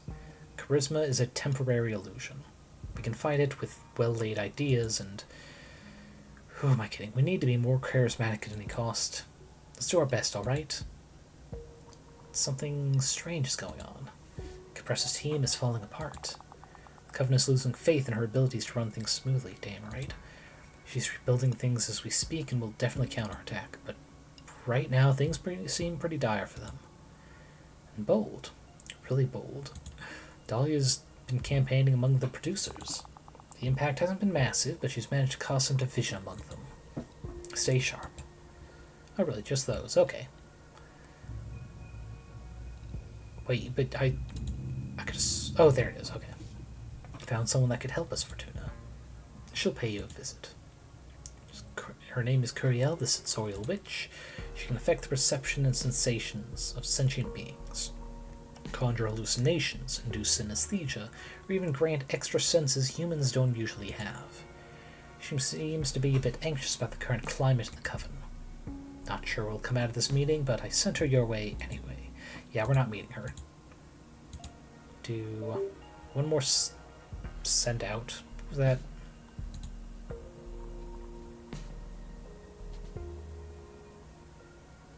Sorry, I thought I heard an alert somewhere on my computer. I didn't know where it was coming from. Oh well. Okay. Yeah, we'll send her out, see if she can't find anyone else. And for now, we sleep. But yeah, I think that's all the witches. I'm just not sure, which is why I just sent her out. And if there's no one else, we'll just sleep until election day, because due to the cards, we have it in the bag. Okay, here we go. Nova, our spicy mancer, is back. Sorry, peppermancer. Okay, dug up dirt. Got to the Novices Tittle Tattle Club and tried to steer the conversation towards our rivals, and heard about Cuppressa's secret. Apparently, there's a way she remains all-knowing. A twisted way. She devours failed novices, absorbing their minds to keep remembering the condition. I have never come across this before. I guess it's something that could only have been found by Nova, and I typically don't send her out for that. Interesting. She also assimilates their memories to stay up to date with modern history. I could have been one of them if you didn't help me with my ascension, Fortuna. I don't know, sounds a bit like a boogeyman tale. I mean, novices were pretty spooked about all this. I'm sure they are, yeah. Okay. Yeah, we'll have you do some. Let's see, promote amongst novices. Because a lot of our campaign does help them. And then we go sleep because there's no one else that we, well, that I want to talk to. And we are trying to rush it just a little bit. What is... Okay, no, something was definitely going on there. One second, check, because that was tied to the movement of my mouse. Let me see. Mouse settings. Is there anything? No. Yeah, something's going on with my mouse. One sec. Let me... Is it somehow coming unconnected or something? There. Is that cord? Okay.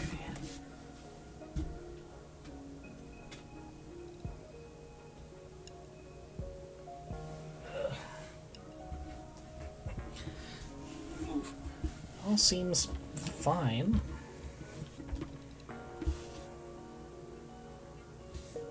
And there's no fuzziness over the light underneath it. Alright, let's just continue, I guess. Might be something I have to go in depth, but I mean, it's barely 2 years old. This mouth should be good. Who's this again? Oh, it's the sensorial witch, right? Yeah, no. We're not meeting you. One more sleep till someone returns. Wireless rodent. Yeah. It's not wireless, it's corded, because I prefer corded. I like knowing what's going on and not have to worry about battery. Okay. There is Patrice back. What do you have for us? No luck? Okay, so that is all the witches we could have found. Okay, so... Let's see... Actually, let's go... Never mind. So novices are still largely Dahlia. Same with explorers. Producers are split. I think we really only have oracles with us. Yeah, no, I hate having to worry about charge connection times. It's okay, so academics isn't going to be the big thing. I think having her... Oh, okay. Gonna have her focus on academics and just sleep it off. Okay. Only a few more cycles. Okay, nothing new, but there we go. Nova's back. What news? From the front. Decided to meet with all the newbie sisters. Talk to them about how amazing you are and how you helped me, and insisted that we must vote for your party. I feel it worked pretty well. They could sense my genuine enthusiasm. They're especially interested in the mentorship program. I mean, I'm excited for it too. Looks like a great opportunity for all of us. Okay. With that, also promote amongst producers, because you produce. Exciting. Go and spread the good word, absolutely. Then another sleep before... No, it's 2 sleeps before Patrice is back, I think. Yeah, there are no other meetings that'll help us with the evil timeline. At least not in any way I'm familiar with. So let's just try and quick through sleeping. Dun, dun, dun, dun, dun, dun. Okay, and there's Patrice. Cuppressa's been moving. I don't know if she's calling in some favors or what, but the old guard has suddenly decided to support her. We should do something about it. I had a long chat with some academics. I believe it went pretty well. As one of the Coffin's archivists, I know most of the academics well. I'd say it was a productive meeting. Got many of them to see the potential of our proposal. They were especially interested in the permit system for the forbidden arts. Makes them feel safe to know that no novice could misuse dangerous magic, but they like that it allows them to make good use of the most powerful spells. Okay, now challenge. Dahlia.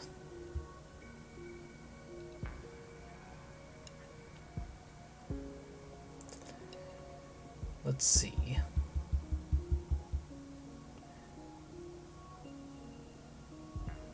Yeah, we'll do the Sever Ties, because that should also resonate with the witches who want us to, make use of the mortals.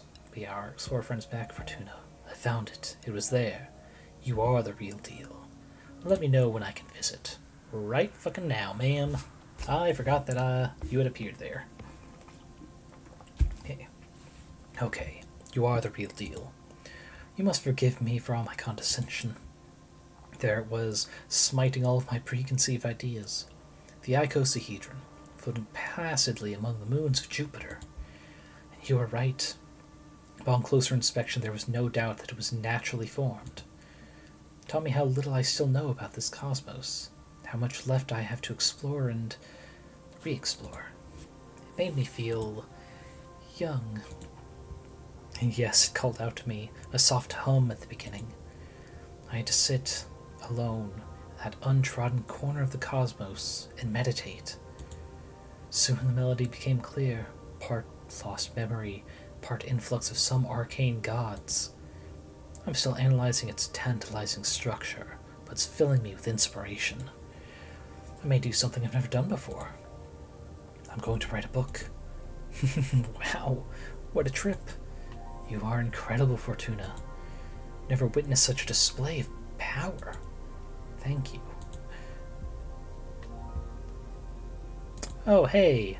There's a bot who's trying to say some bullshit. We're just going to go ahead and ban them. Oh, God, I gotta freaking expand this so I can close it out. Yes. God, wait, it still won't expand out.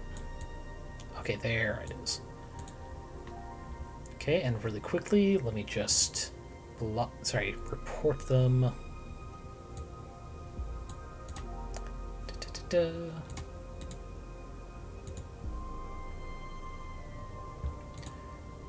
Ah, not channel, damn it. Do I have to go to my own to do it? Fuck. Sorry guys, one sec. Back in. After closing windows I don't need. Okay. I've worked with other oracles in the past to aid in our expeditions, but this is something else.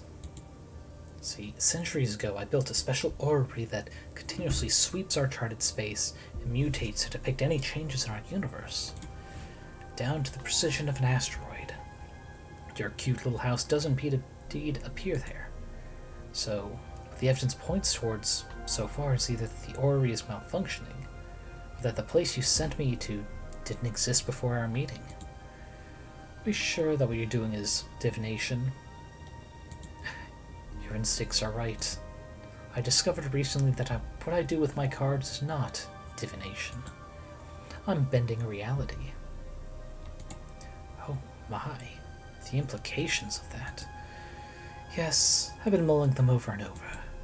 The question now is, should I fear or follow someone like you? Follow me, and I'll take care of all of you. Yes, excuse me, you're right. There's an animal instinct in me yelling that it wouldn't be wise to go against you. But you would never act against your own sisters, right? It's unlikely, yes. Then this must be a primal reaction to having encountered a power so far beyond my expectations. I'd like to further test these capabilities of yours, if you don't mind. I'm gonna have to start charging you, Menaka. This time, it's something pretty straightforward. Do you know what this is? No. Some sort of puzzle box? It's what was left of Archwitch Kadamia when her coven scattered her remains. Her sisters aren't around anymore, but they trusted Cuppressa with this contraption, and Cuppressa trusted me with solving its mysteries. This is ancient, even by witch standards. And you would like me to open it? As a test? Wait, did I say Shatner? I hope you clipped that then, because I did not notice. You'd like me to open it then, as a test? Oh, no, that would be an unfair demand. We've been stumped by it for ages now. I'd like to find a clue as to what it is, using your divination. Nope. Gimme. I'll open that for you. But this artifact is eluded out. It's all right. I can handle it. Ah, okay. Got it. I mean, if I said she had shattered her remains, that would have been also funnier. It's all right. I can handle it. Here. But this is impossible. How could you possibly? Look, there's some writing inside, no? This is the tongue of the nebula, right? I need to take this to Wunn immediately. As for you, you need to rise to power, Fortuna. Lead us. I will support you with everything I have. I'll rally our sisters to your cause. Thank you. Now, I need to dissect Kadamia's message. It's exciting, finally. Some progress. Keep me posted. Will do. Thanks for everything. There we go. And that is the last person I would like to meet before we go to, not trial, to the debate, that's it. I was super afraid of meeting with the producers, but they welcomed me with open arms. I'm a future producer after all. They were super interested in my peppermancy. Yes, dissect, indeed. Hopefully that's not foreshadowing anything. They tried to seduce me towards Jasmine's side, but I stayed strong. I've managed to get some of them to sympathize with our program. Oh, and the producers are quite interested in the community service thing, by the way. Hell yes. Let's see.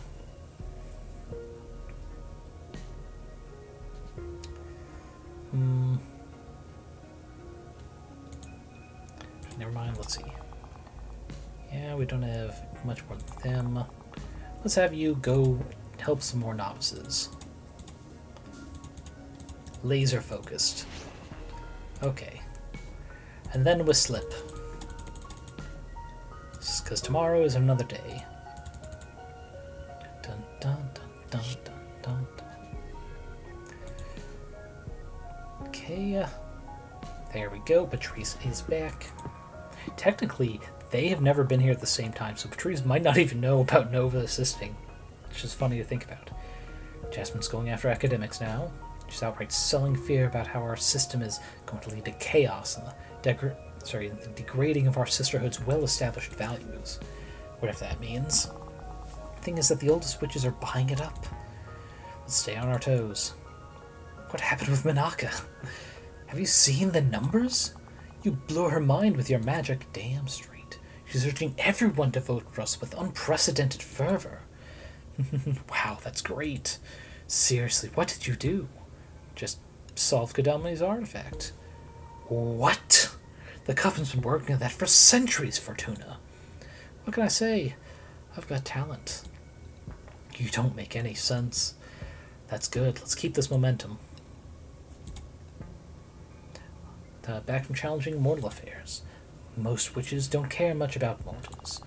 Novices, though, there are a lot of them that are still in touch with their mortal past. They want to be able to interact with society.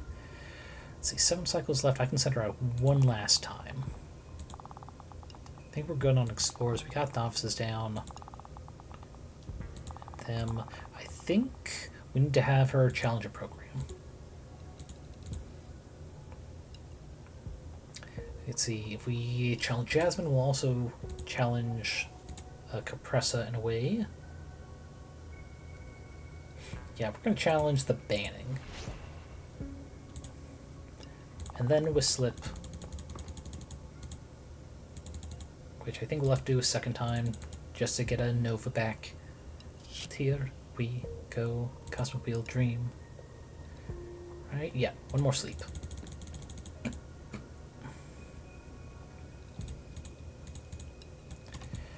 Ah, yes, sleeping the sleep of the depressed and the bored. Often go hand in hand, really. Okay, Nova's back with her flaming skirt. Okay, it was so exciting to have a meeting with all of my newbie sisters. Talk to them how amazing you are, how you helped me and insisted that we must vote for your party. I feel it worked really well. They could sense my genuine enthusiasm. They're especially interested in the mentorship program. I mean, I'm excited for it too. Looks like a great opportunity for all of us. And I don't think there's much sense in sending you out still.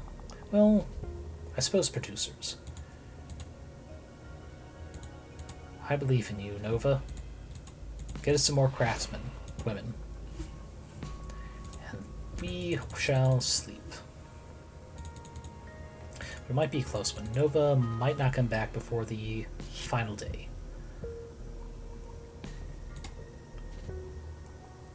And here comes Patrice. Okay, yeah, with that, we should have her back on the very last day. Press has been moving. I don't know if she's calling some oh, yeah, it's the favors. Yeah, it's not going to help. Look at this. Overall, 60. We're just going to go ahead and leave Patrice here. You handle shit, I'm sleeping for a couple days. Wake me when Nova's back. I wish I could just sleep multiple days in a row, though. Just for, like, quickly getting other runs done. But ah well. My clicker finger has been trained up by Cookie Clicker, Burrito Bison, and other such clicky games. And here we go. Nova's back. Okay, Nova. Super afraid of meeting with producers, but they welcomed me with open arms. A huge producer after all. They were super interested in my peppermancy. They tried to seduce me towards Jasmine's side, but I stayed strong. I managed to get some of them to sympathize with our program. Oh, and the producers are quite interested in the community service thing, by the way. Let's see. Boards is the only one we're really lacking in, though we've picked up some of them. Of course, we got the oracles. Yeah, we've got this in the bag. Even without the tarot reading, was barely doing anything. Let us merely sleep for 2 more days. Here it is, dawn of the final day. Are we gonna meet with anyone? Fuck no. We don't need to.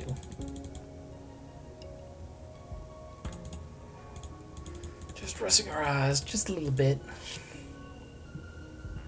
Nova reminds you of something you gave to Pathfinder group a couple sessions ago. Sweet fire fruits. Ooh, love the name.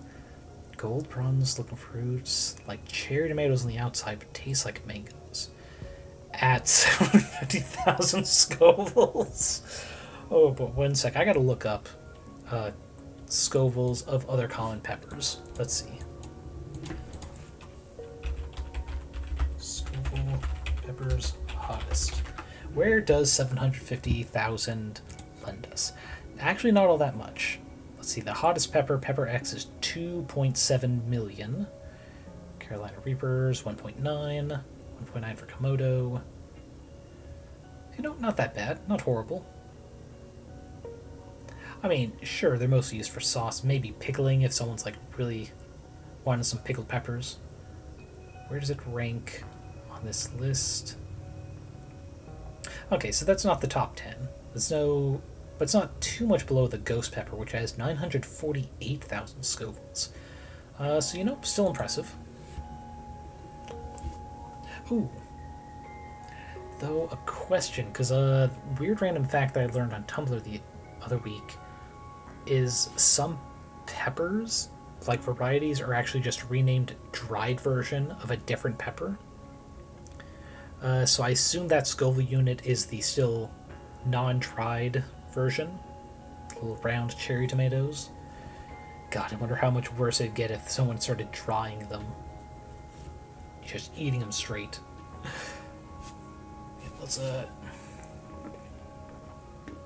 Perfect time to stream labs, or right as I'm getting a sippy myself.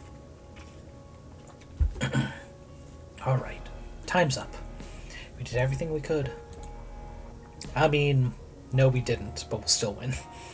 We are the favorite in the polls, so things are looking good for us. Great job. But let's not count our chickens yet. In a couple of days, the whole sisterhood will get together at the House of Cosmic Providence. There, every party will get to debate our coven's future. Not only that, but every sister also has the right to speak, be able to express their hopes and concerns. Pretty much anything can happen there. Have you ever been to the House of Cosmic Providence? I've only seen it from the outside, and it's pretty intimidating. I've been inside for some dealings, but never for an official assembly of the sisterhood. I'm nervous too.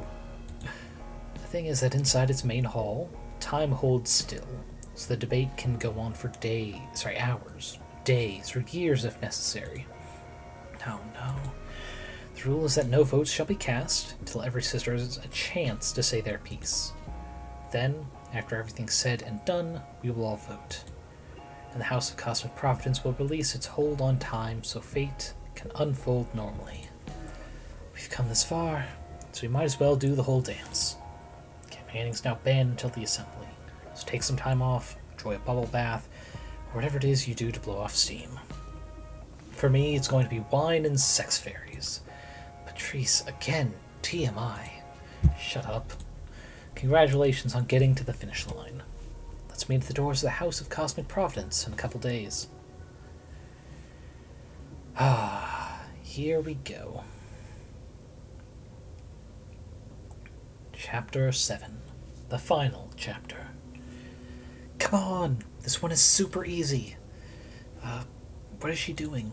Some clue, maybe? This character is legendary. They're known for never giving up. Alright. I think you're Wile E. Coyote? But no!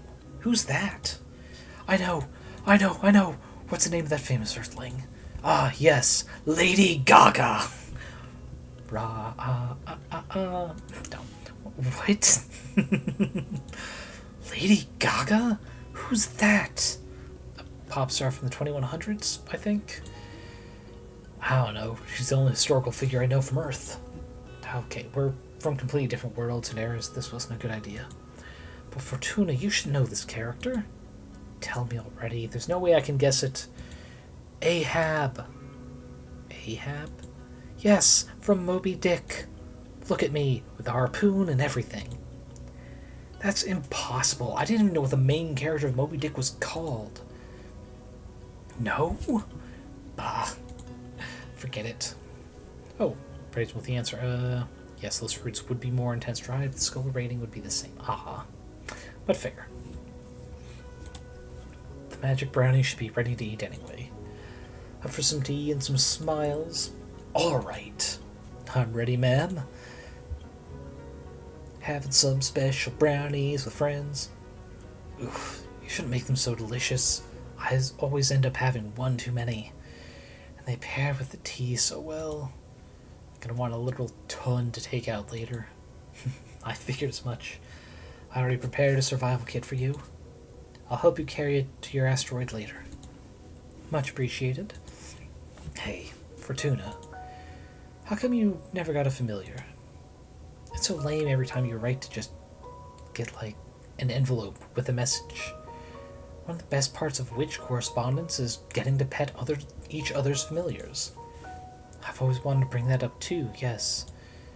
I don't know. I have serious trouble with commitment. Like, that's a living being, and I need to think about feeding them and taking care of them. But now you're going to be exiled for a millennium.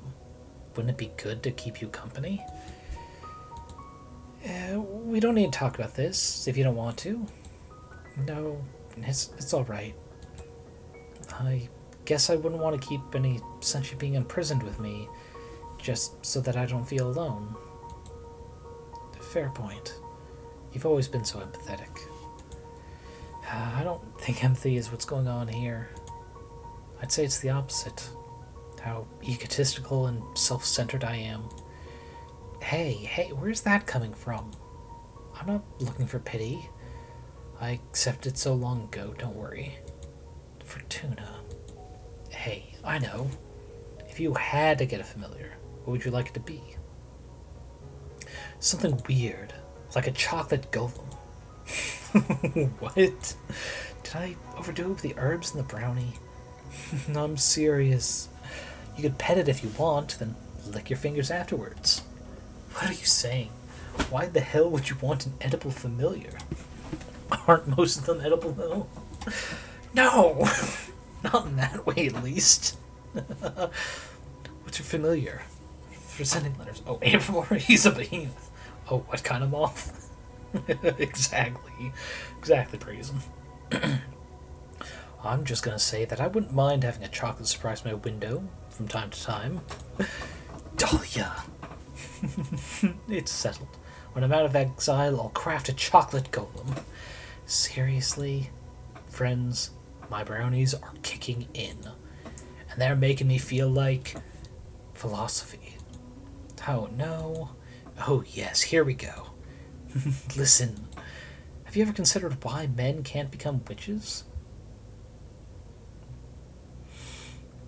I think the most villainous thing is because the cosmos is unfair. Birds fly, fish can live underwater. That's just the state of reality. But we know that birds fly and fish can breathe in water because evolution took them there through natural selection.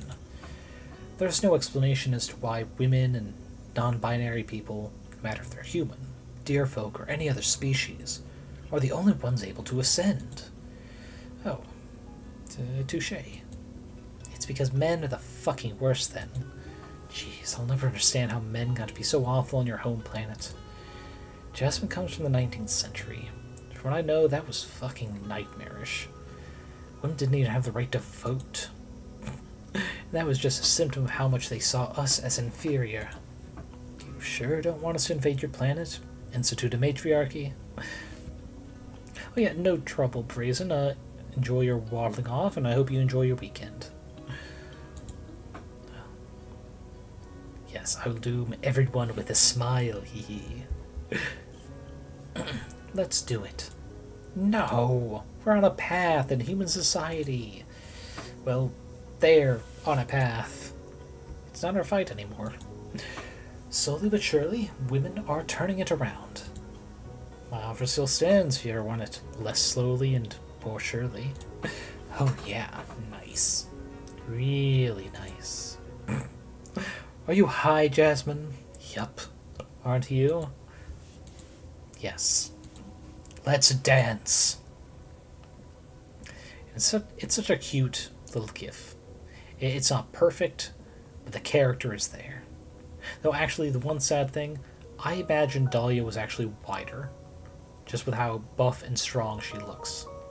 It's a little disappointing she doesn't look much bigger, except like height-wise, from the other two. But ah well, they can't be perfect. Jasmine, have you been learning new moves?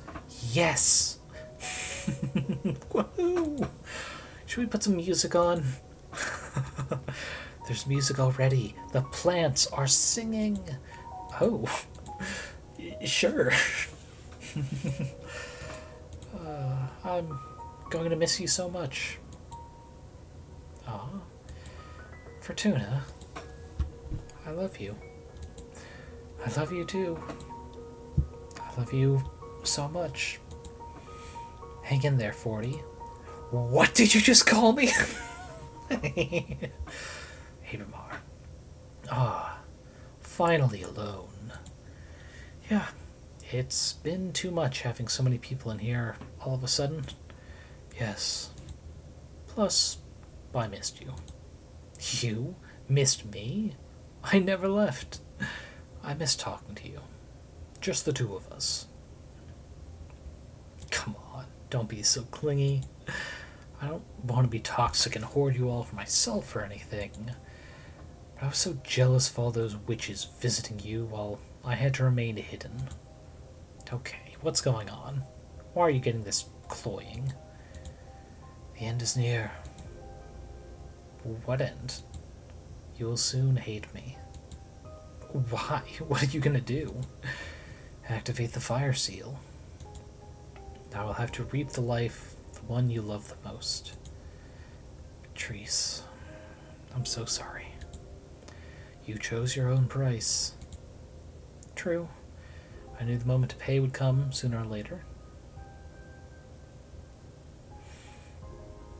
Dad, we lie brazenly. I intend to pay. I won't hate you. We'll see about that. I've been through this too many times. It's only natural to want to rebel against the one who's taking something precious from you. I don't think I will ever hate you, though, no matter how much you loathe me.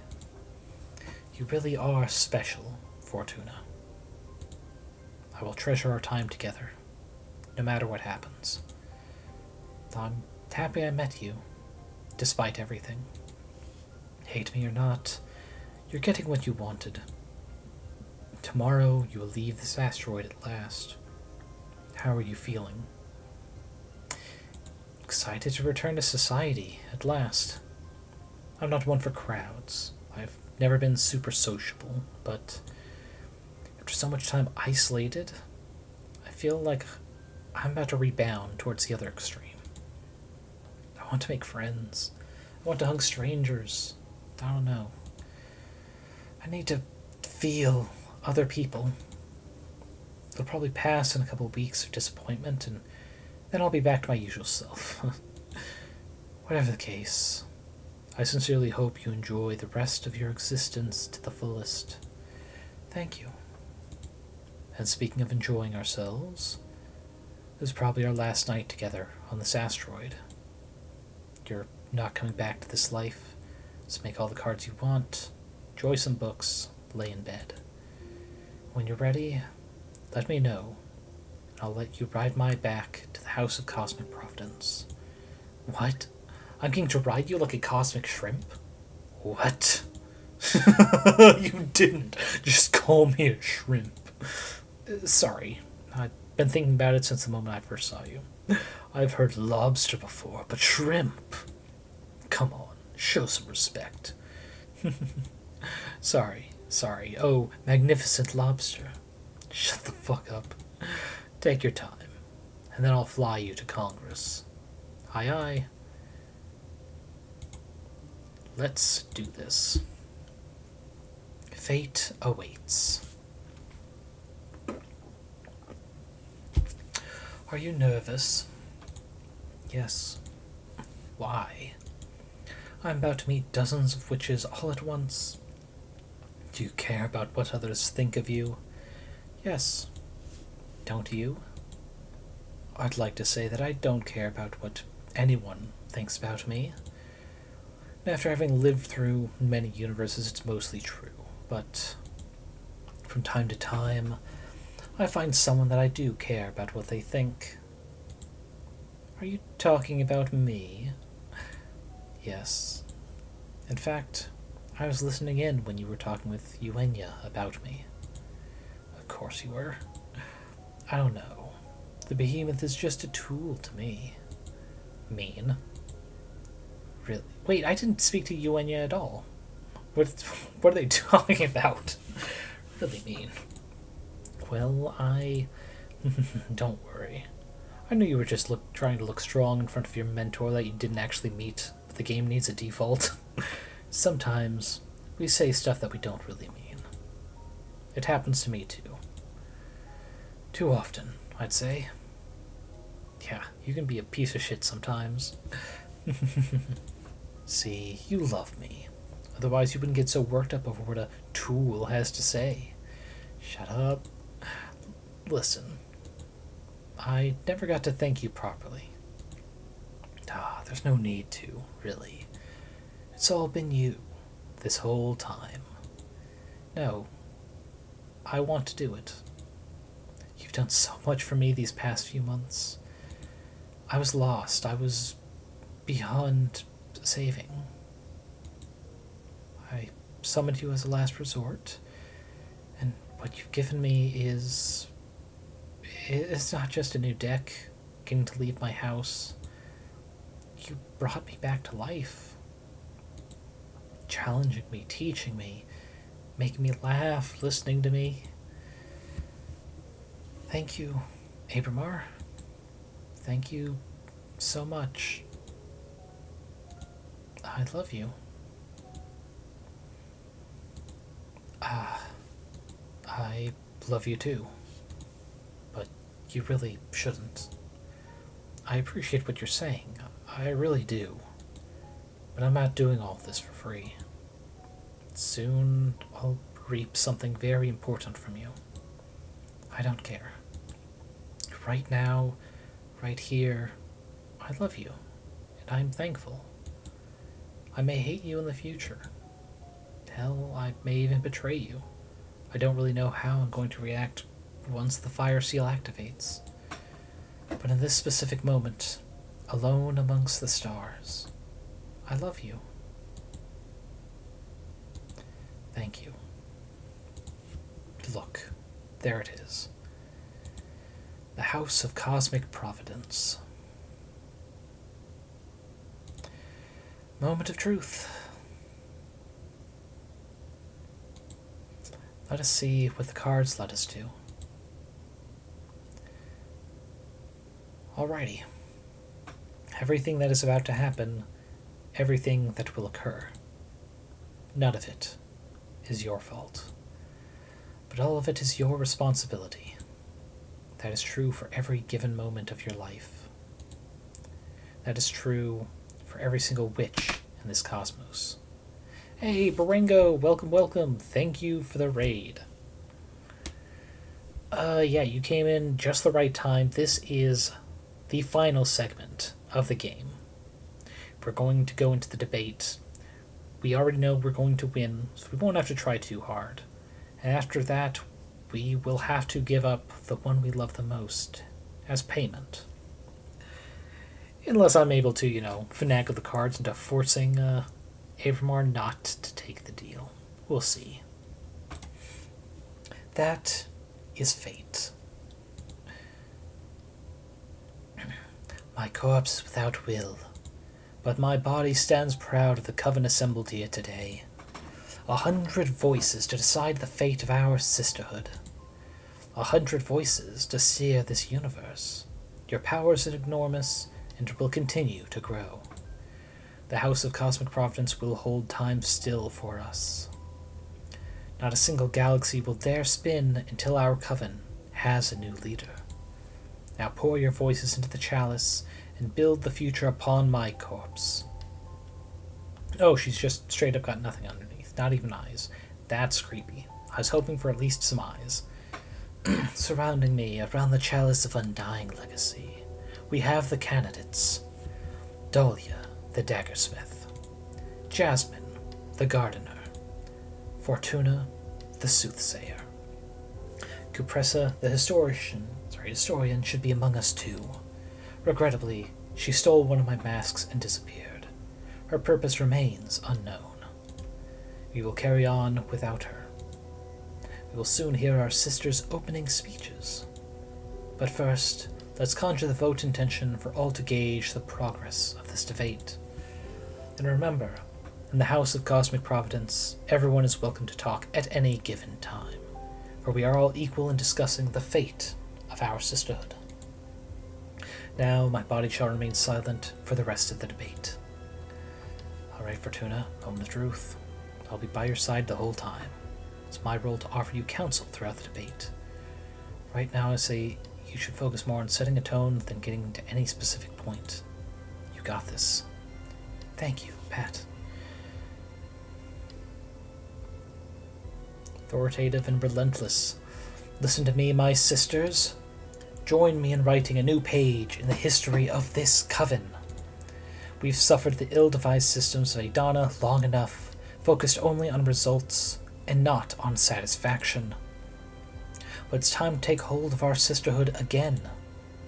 My intimate relationship with fate, my exhaustive comprehension of it, is the key to a joyous future. Actually, I just noticed I need something here. One sec. Screenshotting this version of her. I'm the one who can take you there. It's working. Typical match 5. I seal the bar for my air entries. Good job. You won their hearts. Now to sell what's truly important.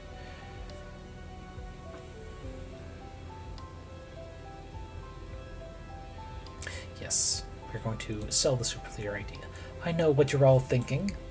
No matter how sound my program looks, there's one point that may be making you all think I've gone mad. Let's tackle it up front. Yes, I plan on devouring a Dana. All by myself.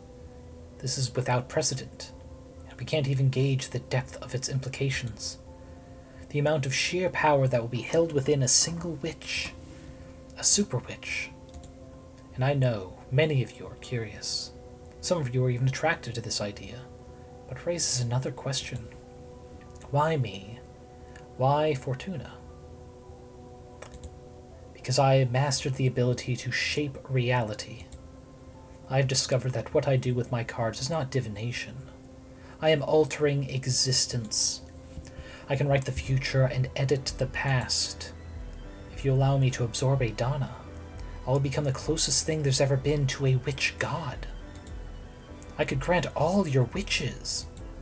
I could make us all the strongest, the happiest, the most advanced and knowledgeable. If you vote for me, we can have it all. Wait a minute. Hey, you're coming in. Sorry for intruding so early on in the debate, but I just wanted to offer my input on the candidate witch Fortuna. I came to her for help, as suggested by my friend and leader, candidate Jasmine. I was in a dire situation, handling a gruesome task Dana imposed upon me, and Fortuna suggested I start World War III on planet Earth. No, a Dana tasked you with that. I only offered my help. I came to you to help me escape that situation. You don't understand your sister's struggles. Exile has eaten away at humanity. You're blowing this out of proportion. We should put personal squabbles aside and focus on the elections. Fine. I just wanted to say my piece. I'll let you all continue. Who's next? Let us move on to another candidate. Dahlia, offer your opening statement. Listen to me, everyone. I have a clear vision for this coven. Community, sisterhood, solidarity, support, diversity, all witches equal. There's one crucial aspect to making this vision happen. Horizontalism. Our community's not so big that we should put our fate in the hands of just a few. The opinion of every single witch should bear the same weight. The referendum system we want to implement will make sure that not a single choice is made to the detriment of the community, ever again. No more impositions like the obnoxious quarterly controls. No more excessive punishments. We must reclaim this coven for ourselves. I must speak. Ah, Thea. I'm so sorry to disrupt such a critical moment for your coven. But it's imperative that I bring concerns to the arbitrage office before all of you. As you may know, we recently had a deal with one of your sisters, Graith, who had formed a pact with the behemoth. We managed to imprison the being who had infused themselves with Graith's body. And after several intense submission spells, we managed to extract some worrying information from them. The arbitrage office has grounds to believe there's yet another practitioner of the forbidden amongst you. That can't be possible. I'm sorry. We're convinced there is a behemoth muddling with these elections. We're also pretty certain as to who is responsible. We'd like to extend the courtesy for that witch to honorably surrender herself. Or to any of you to do the right thing and expose her before the whole coven. If not, I'll be forced to bring the prime suspects in with me for a less amicable interrogation process. This is not acceptable. The sanctity of this Congress must not be interrupted by an external party. I'm afraid there's no alternative. We can't risk a behemoth user becoming the next leader of this coven. It may be too late then. Very well. Sisters, we shall comply with the magical pact. Confess now, witch. Bring your whole coven down with you. Oh, we'll confess all right. We are too powerful for you to stop anymore.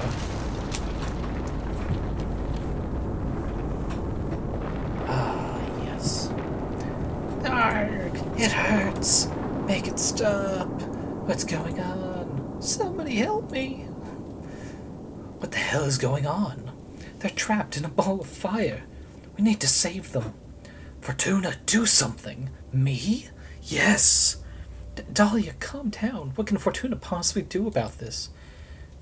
Wait, no, I already admitted that I can do this. Dahlia's gut is right, as always. Let me collect my thoughts for a second.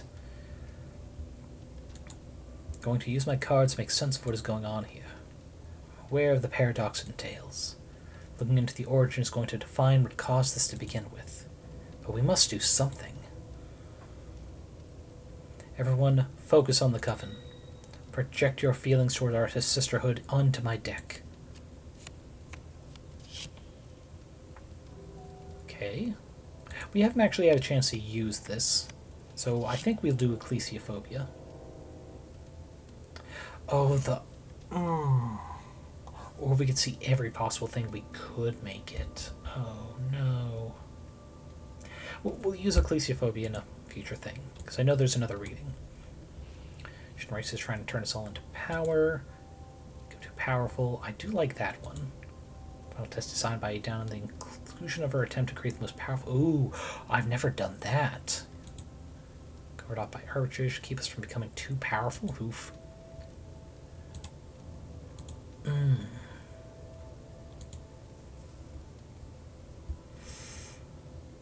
This would be interesting. But I think we're going to go with Adana wants us to be so powerful she's set this up. This is the final test designed by Adana, the conclusion of her attempt to create the most powerful coven in existence. She has been grinding us to the bone and engineered this crisis to prove she's been right all along and open our minds to real power. Since time can't flow until we reach a decision as to who will become the next leader, our sisters are doomed to burn eternally. We must come to an agreement to free them. I can't believe this fucking hag. For real, Adana? What the fuck do you want from us? Come on, Dahlia. I'm sure Adana had her reasons, right? You can't be such a fucking dog, Jasmine. Wake the fuck up. Adana is messed up. Well, you're right, Dahlia. This is way too much. No lesson or test is worse than risking the lives of all of our sisters. Can't stand this anymore. Someone kill me. Get us out of here. Okay, everyone, vote for me. Picture me as your leader. Let's dispel the flames. Hey, not so fast. And I'm going to turn the music down just a bit. Make sure I'm not drowned out. Not so fast. This is just too important. It can't end like this. We must decide swiftly, but we must also decide wisely. What do you propose, then? Hey, gang, this is simple. You cut through all the bullshit, sort everything out in front of the sisterhood. Ha! I'm all for that. Fuck Congress ceremony. What is happening? Well, no matter how the ending goes, there's always this dumb little segment. I wish there was more that influenced it, at least so it didn't feel so stale, but whatever. But, the Magical Congress, where we're all going to vote, is burning. We are the only ones protected in here, and these two are going to throw a hissy fit, because they still want to win, despite the fact I said, I control fucking time, brothers. It's like, come on. Very well, I'll begin. I'm going to be completely transparent since time is of the essence. You must all choose me as your leader, and the reasons are quite simple. You may or may not like my program, but even if you think it has room for improvement, it's the best option we've got now. Dahlia's program is completely unrealistic and naive. Don't be swayed by her idealism. We can't function on charisma. Hey, shut up. Let me talk. Then Fortuna? Come on. We shouldn't even bother examining her program. She's been exiled for 200 years. Asshole. She's completely oblivious as to the current reality of our coven. Ha, you wish for eyes. Down a notch, Patrice. Incredible. Open your eyes. I am the most sensible option. Acknowledge it, and we can stop this madness. I'm not going to acknowledge shit. What kind of arguments are those? You're just tapping into our sister's fear for a quick and easy win. Kali has a point there. Right now, it's easy to justify a conservative stance because we're in the middle of a catastrophe. But this moment is too important. It may define the coming millennia. We mustn't cast our votes from a place of fear. What we need right now is ambition. What do we want to achieve? We're not just here to survive. We left that behind when we transcended mortality.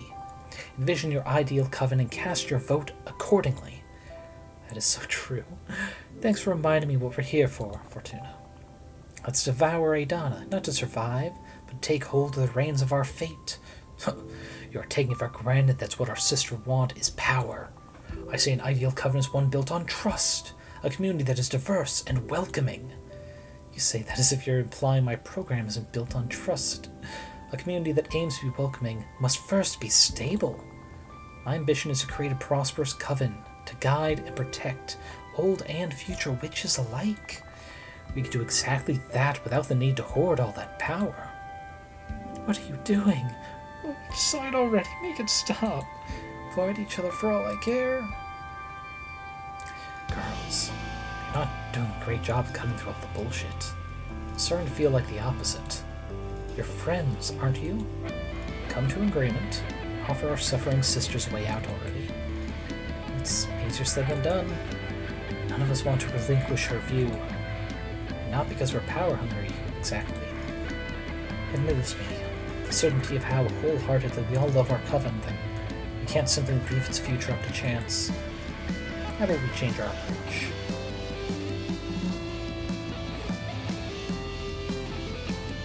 This is all pointless. I already saw the winner in my cards. I mean, the one you wrote, you cheater. What, so we've been wasting our time like fools? I'm sorry. So who's it gonna be? Come on, spit it out. Me. Of course you'd write yourself as the next leader. Fortuna, why? Does it feel wrong to you to know you were going to win all along? Why do we bother doing the whole campaign and everything? I demand a rematch. A rematch? About what, the card reading? Yes, read the cards again. It doesn't work like that. Well, I refuse to accept that reading. We need to fight this to the very end, Dahlia. Yes, let's fight for our future. You make me sound like a villain here, and you're right. Can't give up, Fortuna. Please, understand that. Must be something to do.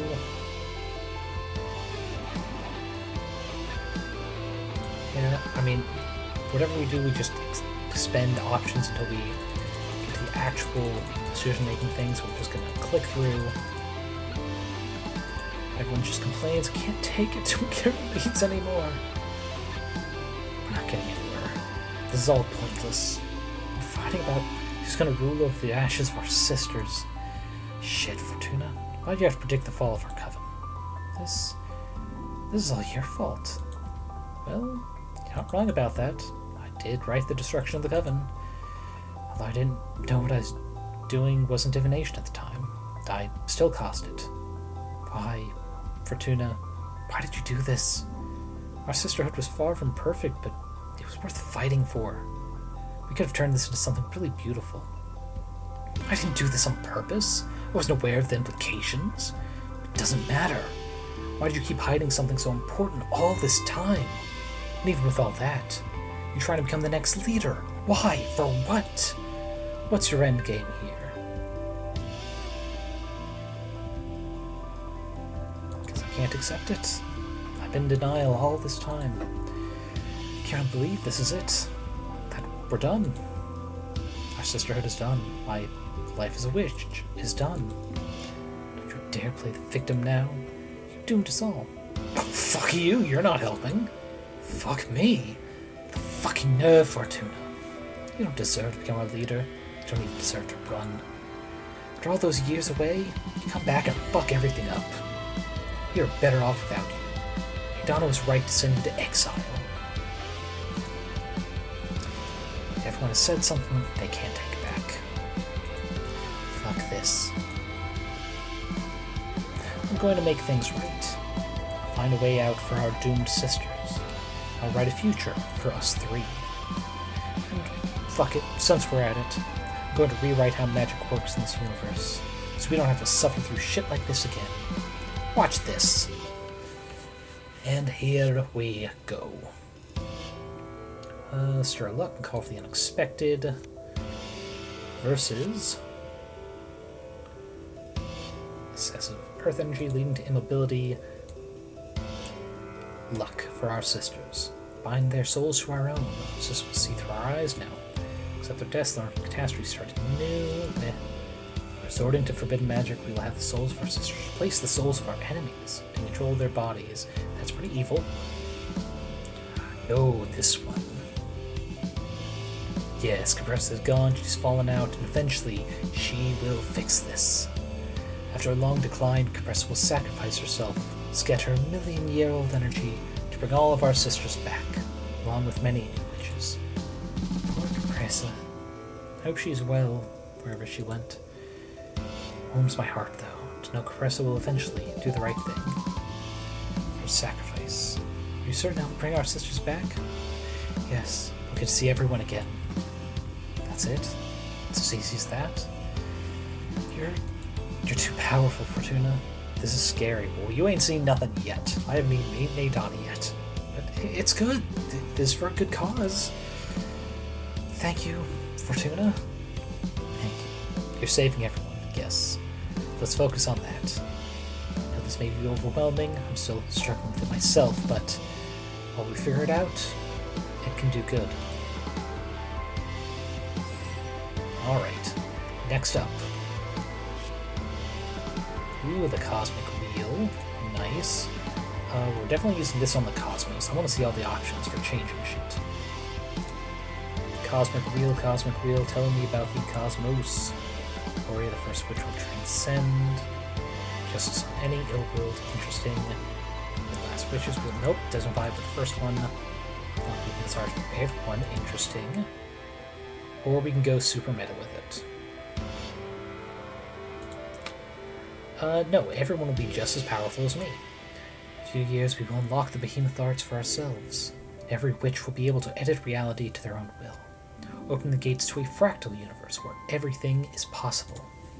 Oh, whoa, that's wild. That's too much, Fortuna. I figured. Why should I be the only one with this power? Let's turn this cosmos into clay. But the implications of this... What will happen with reality from now on? I don't know. Who cares? Let's disrupt the shit out of this universe. I'm in. Why not? Let's fuck everything up.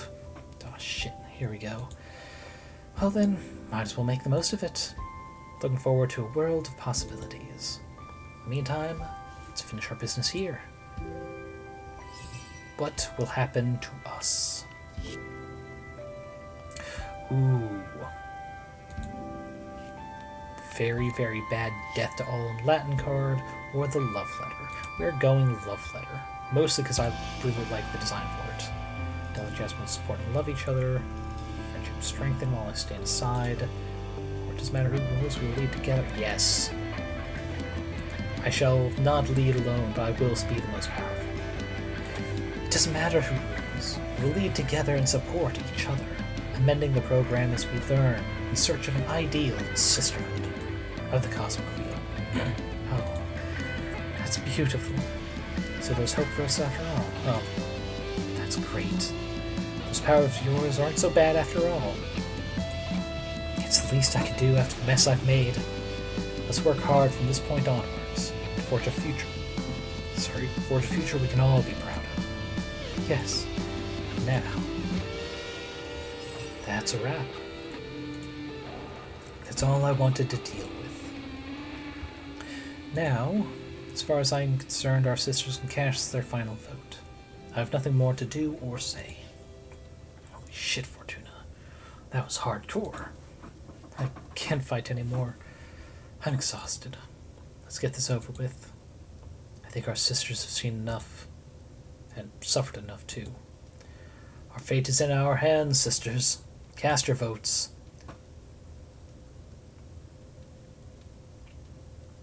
Obviously. Thank you, sisters. I won't disappoint you. Congrats, shit-ass, you did it. We did it. Don't act all humble now. We never stood a chance with your fortune crafting. It's not fair at all, but I guess it is what it is. Using your magic during a race isn't forbidden. You're just overwhelmingly superior. Congrats. Yes, congrats. Fate of the Sisterhood is sealed. So it mote be. Alright. Now to eat this bitch whole. Now, Fortuna, come to me and devour my flesh. Per the will of your sisters, you shall become a goddess.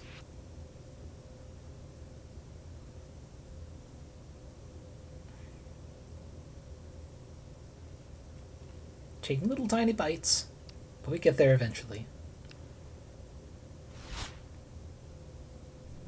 Abramar, it's been so long. Boo. What is this? What's going on? Quick, everyone, get behind me. I'm sorry. I mean no harm. There's no good way of interrupting this moment. You are all being so intense. It's all right, everyone. This is Abramar. He is the behemoth I summoned to regain my freedom. What the fuck, Fortuna? Do you need help? This guy bothering you? Do you want me to kick his ass? No. Don't mind me. I won't bother you for long. Fortuna, it's time to pay the price. What price? What is he talking about? To regain my freedom, I offered him the life of the one I love the most. Fortuna! That's ruthless! Is it me? No. It's Patrice, obviously. Oh no. How can you sacrifice your own sister, Fortuna? Shut up, nerd. I'm happy to do this. Patrice. Seriously. I was getting bored of all these witch shenanigans anyway. There's no way around it. It's time to pay, Fortuna. Can't we find another solution? Oh, come on, Fortuna. I know it's hard, but we talked about this. Look at all you've achieved. You've turned the witching world upside down. Now witch up and pay. Please, Abramar, forsake the price. You know I can't do that. If I forsake the price, I'll be erased from this cosmos. Cosmic Wheel can't allow the existence of Behemoth who doesn't honor his deals. You've lived through many universes. Won't you die for me? Fortuna. This goes beyond mere death. I would be undone. Please, disappear for me. Fortuna, you're breaking my heart. You know I won't do that. Much as I'm tempted to, we've only known each other for a few months. I can't sacrifice eons of existence for a single witch. No matter how much I love you. Fuck you then. Really? It's gonna be like that? Fuck you. Seriously, get the fuck out of here. I'm not gonna pay. Fortuna! You are going to pay. No, I'm not going to pay. Come on! What are you going to do? Your little parlor tricks won't work on the cosmic wheel. It's time to pay. Fuck you, just watch me. Cosmic wheel, you can do shit that I tell you to. I'm not going to pay. Shuffling the cards, we get the cosmic wheel itself. And more's omnibus, but doesn't matter, we're taking the cosmic wheel. Escape to a quantum dimension inside an atom of a Donna. Interesting. Not evil enough. For you, I made a pact with the yet more powerful behemoth. As payment I offered in this universe, in exchange we will start anew on a brand new world. Ooh. Just dream within a dream. No. Let's split this real in two. Yes. No, wait. No, we'll do this one. This is definitely more evil sounding, especially with all this fire. But for you, I made a pact with a yet more powerful behemoth. As payment, I offered them this universe. In exchange, we will all start anew in a brand new world. We will leave this accursed existence behind. A perfect future is possible. Use a card to define this new reality. Since we're at it, I'll determine how good and evil works in it. And maybe there's room for you too, Abermar. I'm not sure yet. Deep breaths. Alrighty, this is the first time I've ever done this reading. So we've got Love Letter, and her other card is the Nomenclator. Luck, emotion, luck, emotion. We'll decide good and evil with this. No pain, only happiness, absolute bliss. Only free will for everyone. Who can say what good and evil really is? No. Absolute bliss.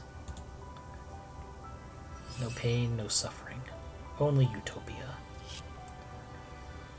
Mors Omnibus and Ecclesiophobia. We'll toss this on good old existence for us. Cats. We will turn into cats in a world of gentle fishermen that will look after us. Not a care in the world. Hell yes. We eat the most delicious fish every day. Spend most of our time playing and napping in the sun. Truly the most evil of God's creatures. Mors Omnibus. And there it is, the Nomenclator. Hurricane of energy and luck. Abermar will come, but loses behemoth nature. He will be our peer. All will be equal in utopia. Everyone, close your eyes now. I'm taking you there. Fortuna, please, don't do this. Not again. I don't think I can survive another betrayal. I'm not betraying you. I'm betraying reality.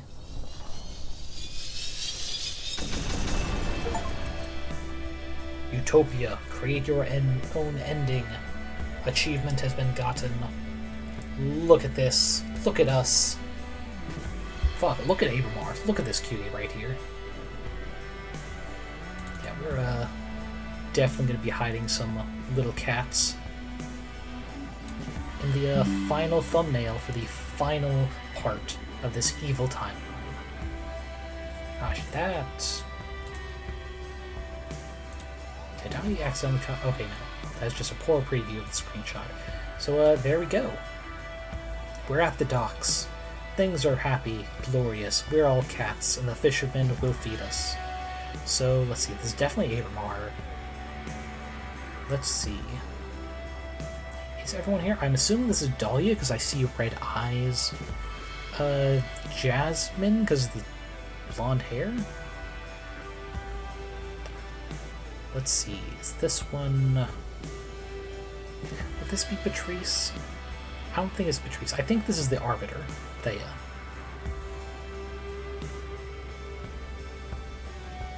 But yeah. We did it. We had our fun, the darkest timeline. And it turned out pretty well for us. Who said evil always gets their comeuppance? We didn't pay for shit. Now we're in a utopia of our own choosing. Now I just need to get through this in case there's any other stuff that I've just never seen because I've never done this ending before. Okay, let us see. Come on, come on. Just the last bit. Because I know in all the other endings there's one final reading to do. It's like, hey, you want to start over? Okay, no, I guess Utopia endings do not get that. Alrighty. So we'll go ahead, swap over to the BRB screen, find someone to raid into. Apologies for going a bit more than an hour over schedule. But it was worth it. Otherwise it would have only been an hour-long stream next week or somewhere. No, that's not the window. I could have sworn I had there. Okay, get this one over to Twitch. See who is currently on for raiding.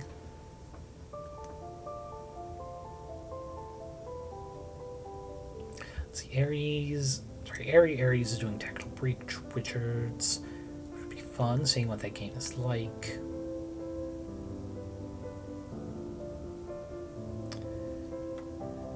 Yeah, no one else is really catching my eye except one person playing Black Myth Wukong, which that's having some issues right now. So yeah, here we go. /read there. But yes, thank you once again, everyone who joined and watched until the end, enjoyed this story and all the evil things we could decide to do. It has been very fun these last 3 weeks. Next week we'll go back to our normal schedule, but don't forget, we still have one last completely blind playthrough of Inculinati, game I saw and looked cool, but I haven't actually had a chance to play it yet. But as always, on top of that, hope you guys are eating enough, drinking enough, getting enough sleep. Take care of your bodies so they can take care of you. And anyone who's interested in doing a raid message, here we go. All with not public, global emotes. So anyone will be able to use them. I will see you guys on the other side.